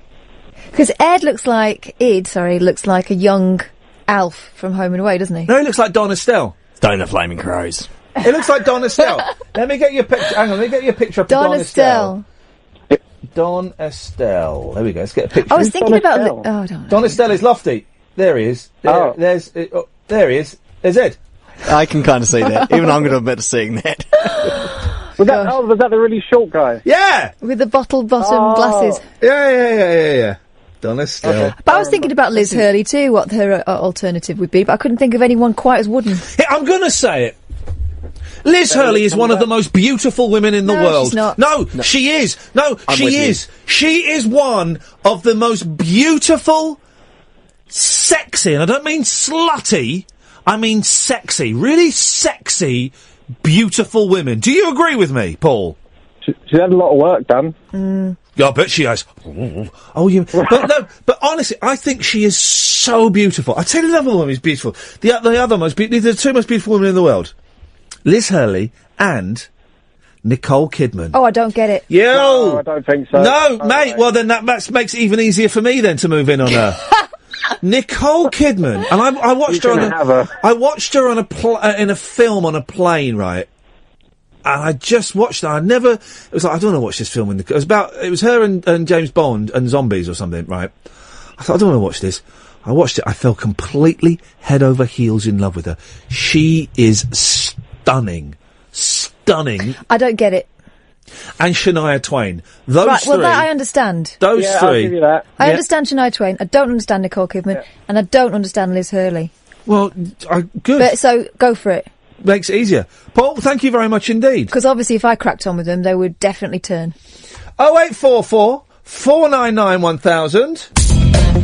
Line 1, you're on the wireless. Hello. Hello, you're on the air. Hi. Yeah, I was supposed to call because of my Periscope. Sorry? I was told to call this radio. Is this Talk Radio? Yes, who told you to call? I don't know. Someone came into my scope and said, call Talk Radio, call this number. Right. And they must have up for you. Is this Iain Lee? Yeah, what, are you on a phone or a box? I'm on a phone. Are we on speakerphone? Yeah, should I take you off speakerphone? Yeah, speakerphone's rubbish, man. It's awful. Sorry, my followers want to hear what you have to say, so... Well, who are you? I am no one, but someone came into my scope. The title of my scope was To Scope or Not to Scope. Yes. And I was asked if I could call in and discuss it. I don't know why I'm that interesting, but okay. That's what I was asked. Well, you don't. Well, not by me. But that's nice that you were. No, it wasn't you. It was by guys. Can you remember the username? ML29 something one. I don't know. That that is literally random letters. So well, how did you get my number then? Because you guys called me. No, I didn't. You called us. No, I didn't. Well, you did. You phoned up, and it came up on the screen, and I touched the screen, and you came straight to air. Oh, that's weird. So what do you guys talk about? Well, it's not weird. That's what happened. I'm curious as to why you would pretend that that's not what happened. I'm genuinely not pretending. Look, I have proof. Oh shit! I deleted the scope. Right. Okay. What's your language, fella? What's your language? Because we're on the radio. Sorry. You have no proof that we phoned you up because we did not phone you up. You phoned us up. I'll tell you what. I have proof that I received a call. Not from us, you didn't. I received a call and I answered it, and you picked that's up. well. That's not, mate. As far as I'm concerned, that's simply not true, and I don't know why you're lying to your Periscope followers. To I don't know if it's to try and sound big or clever, because that's not true, and you know it's not true. I'm kind of hurt. No, you're not. Yeah, I am. No, you're not. Feelings. No, I haven't. No, I haven't, because you know that you're lying. I'm actually emotionally unstable right now. Okay, well, maybe you should put the phone down then, because it's not really working, is it? I don't know what you were hoping to get out of this. You've mentioned your Periscope, but it's not really working. So, should we end now as friends? Yeah. What did you say your name was? Pardon? What did you say your name was? I didn't. You've put us on speakerphone again. Yeah. Okay, I asked you not to because we can't hear you very well. It's difficult without speakerphone, I've got to be honest. Okay, well, I think you should probably put the phone down there, mate, 'cause it's not really working. Alright, fair enough. Shout out to Mr. Toffee Crunch, by the way, and Petalhead 1572 because... Okay, they're loyal. thanks a lot. That didn't shout out work. to No, we didn't. No. That was weird, wasn't it? That was uncomfortable listening. It was uncomfortable talking, and imagine uncomfortable listening. Mm. That was weird, wasn't it? I mean, he obviously was trying to get a plug for his Periscope, the name of which I've already forgotten. But there are cleverer ways of doing it. Don't. Well, you can phone up and plug your Periscope if you want. I don't suppose anyone will go. But don't lie like that. I mean, he was obviously doing a little piece, and fair play to him. No one phones up radios and does little pieces anymore. No one does little pieces, and I kind of, respect him for that. But it was rubbish. But it was kind of the first prankish call we've had, which is Again, kids on half-term, seriously do not do mushrooms. Or you might imagine people are calling your phone. That was quick. That was very quick. That was very, very quick, wasn't it? These robots. I think I've back-counted properly. We'll see how we get in 10 minutes. Yeah, that was. See, the flaw in his plan was that you were the person that picked up the phone. Yeah. Because how would... No, anyway. Well, he wanted a piece of the Periscope pie. It's not how it works, buddy. Line 1, you're on the wireless. Ian, I'll be your handler, and you be my bitch dog. Okay, thanks very much for calling. That was the most terrifying call I've ever received in my life. Line 2, you're on the wireless. Hello, did you just ring me? I'm only joking. Hello, Ian, lovely to speak to you, mate. That was weird, wasn't it? Yeah, it was, man. Like, where's that guy's game? And also, to do something like that on a bit of the show where it's straight to air anyway... It just doesn't make any sense. I mean, what an ill thought. Hey, listen, I'm all up for the pranks, and this show doesn't really... There's no point in pranking this show because... You can't prank a prankster. We can't prank a prankster, and also the show is so fluid that there's no reason to do that. No, the reason for a prank is to upset a balance. There is no balance. Is there? No. But I like prank phone calls. If anyone wants to have a go, beautiful. Lovely. Be cleverer than that guy. We liked Farmer John. That was a good... I mean, that wasn't a prank. That wasn't a prank, He mate. seriously was 28. That was a proper farmer. Driving a Jaguar, something, and the barn opened at 4. 4. And sold puppy fowls. Ah, dear, never mind. Anyway, what you got for us? Couple of things, really. Yeah. I just want to say fantastic show. Absolutely love what you're doing. I'm live in Cornwall. I work in the radio industry, but not quite as big as you. We're not quite as big as us either. Well, you're very kind, man. What do you do in radio, then? I work for a local radio station, assistant broadcaster, but is it BBC one? If I could do half of what you've done in your career, I'd be chuffed, mate. Well, if you get sacked as many times as I have, and you say now assistant broadcaster is only a phrase I've heard used in the BBC. It's not, no. Okay. It's not, but I have worked for them. Okay. That'd be a broadcast assistant. How are you finding it? You enjoying it? Absolutely love it, mate. It's always been into radio. Are you making a living out of it? Like what you do. Are you making a living out of it? Yeah, that's what it's my full-time job. Well, that's not bad, is it? And I'm giving lots of talks at the moment at schools and colleges and stuff, and it's really dawning on me. This is the best job. This is the best. It's not the most well-paid job I've ever had. It pays all right, but this is the best job I could do because I love it. There have been moments for both of us where we've thought, right, what happens if we sack this off? And I couldn't do anything else. I don't think. Not really. Well, I took the plunge about 10 months ago. Like I was working in hospitality and doing sort of radio work, and I took the plunge and fully went into it. And now I've hopefully got something lined up in London. So London!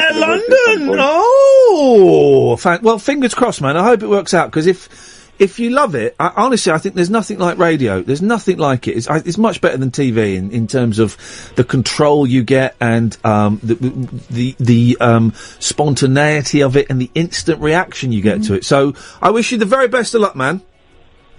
Thank you very much. And also, you can be completely naked on the radio as well, and no one knows. All right, fella. All right. I see what's going on there. Cornwall, eh? Pervert FM. Blimey. Do you remember there was a big thing, and he's right. The joy of radio. From one of the initial joys when I did a breakfast show on TV is you had to shave every day and have makeup, and there was someone who would dress you and all this stuff. And radio don't matter. Don't matter what you look like. Yeah, but I always like to dress up, because otherwise I would turn into a right slob. I would. All right, Wayne. I've been there. Once you're in that cardi, it's very hard to get out of it. What was I going to say? Anyway, 0844 499 1000. I couldn't do anything else. I could, but I wouldn't be happy. I was so lucky I got the job at LBC, because it came, I got it in I got 2 weeks cover work in September of the year after I'd done Rise, and I'd worked once that year, hosting a show with Holly Willoughby on ITV, a one-off show. And, I didn't get anything. And then I got 2 weeks cover at LBC, and thank Christ I did, because, even though I took 3 days off sick in the 2 weeks cover. You idiot. Yeah.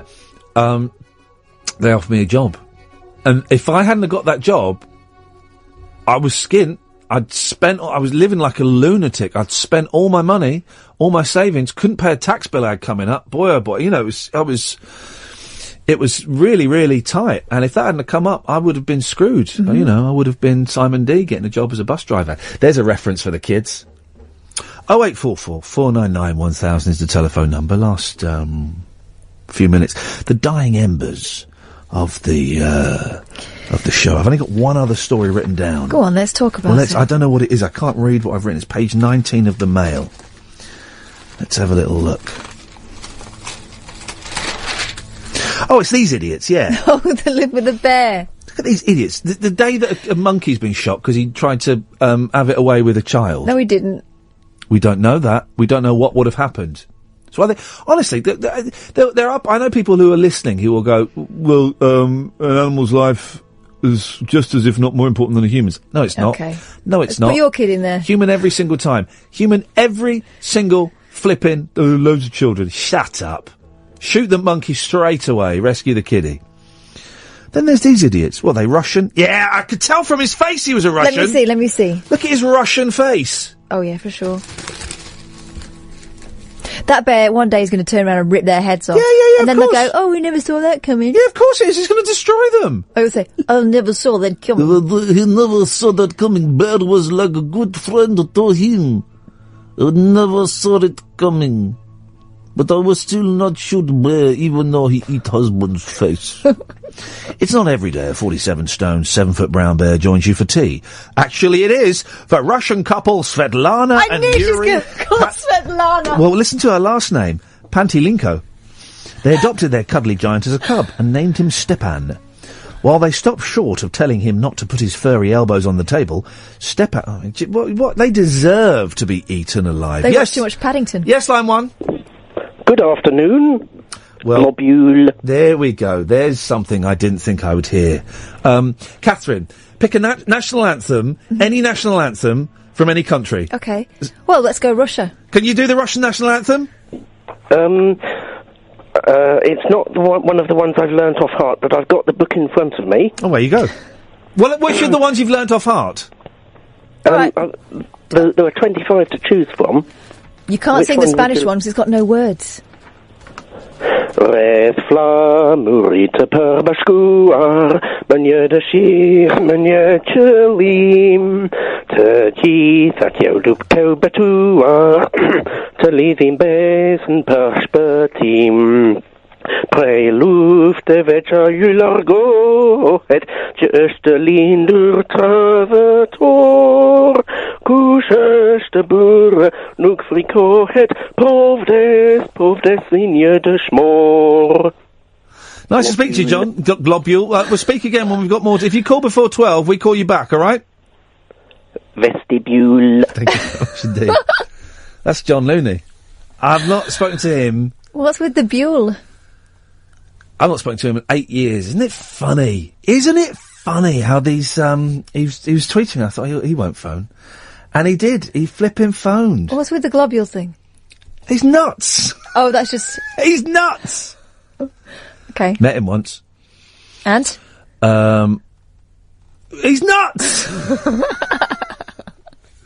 It's probably the last call of the night. Line 1, you're on the wireless. Медведь, она очень дружелюбная, не будет убивать нас с надеждой. Thanks very much indeed. You know, that's how we ended the show. I can never tell. I can't always tell if it's been a good show or a bad show, because the shows are so unlike anything I've done before that I have no frame of reference. Like, I knew the Thursday show with the Periscope was a good show. Knew that. Because we did a thing. But I don't know if this is I don't know if this is a good show. I'm not looking for people to just say, "Oh, this is a good show." I don't know if this is a good show or not. I don't know. I like the Shadow Man. I liked the Sasquatch. Sasquatch. We never really got to the bottom of Sasquatch. What a big hairy bottom that was. Dear listener, there will be a podcast. We will be back tomorrow at 10 o'clock. I leave you with this. What is that? Is that a guitar? No, it's called a zither. Can you play this? Not very well at all. My dad had one. He was really good. Will you play it? It's... Please. Okay.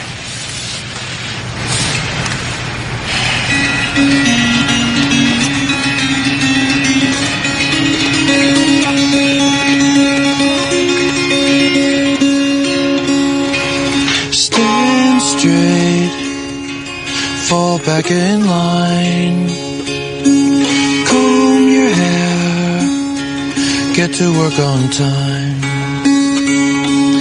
Everyone in the big machine tries to break your heart and pull you underneath.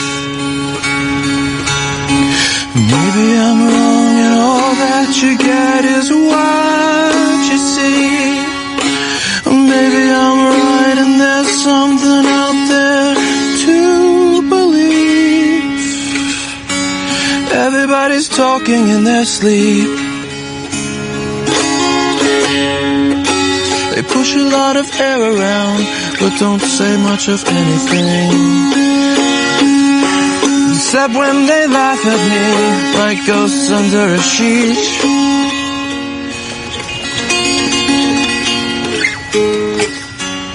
Everybody's talking in their sleep.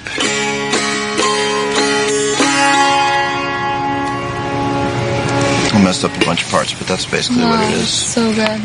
Shut up. So good. Talk Radio. Join the Talk Nation. Dial up and talk radio. We'll get you talking.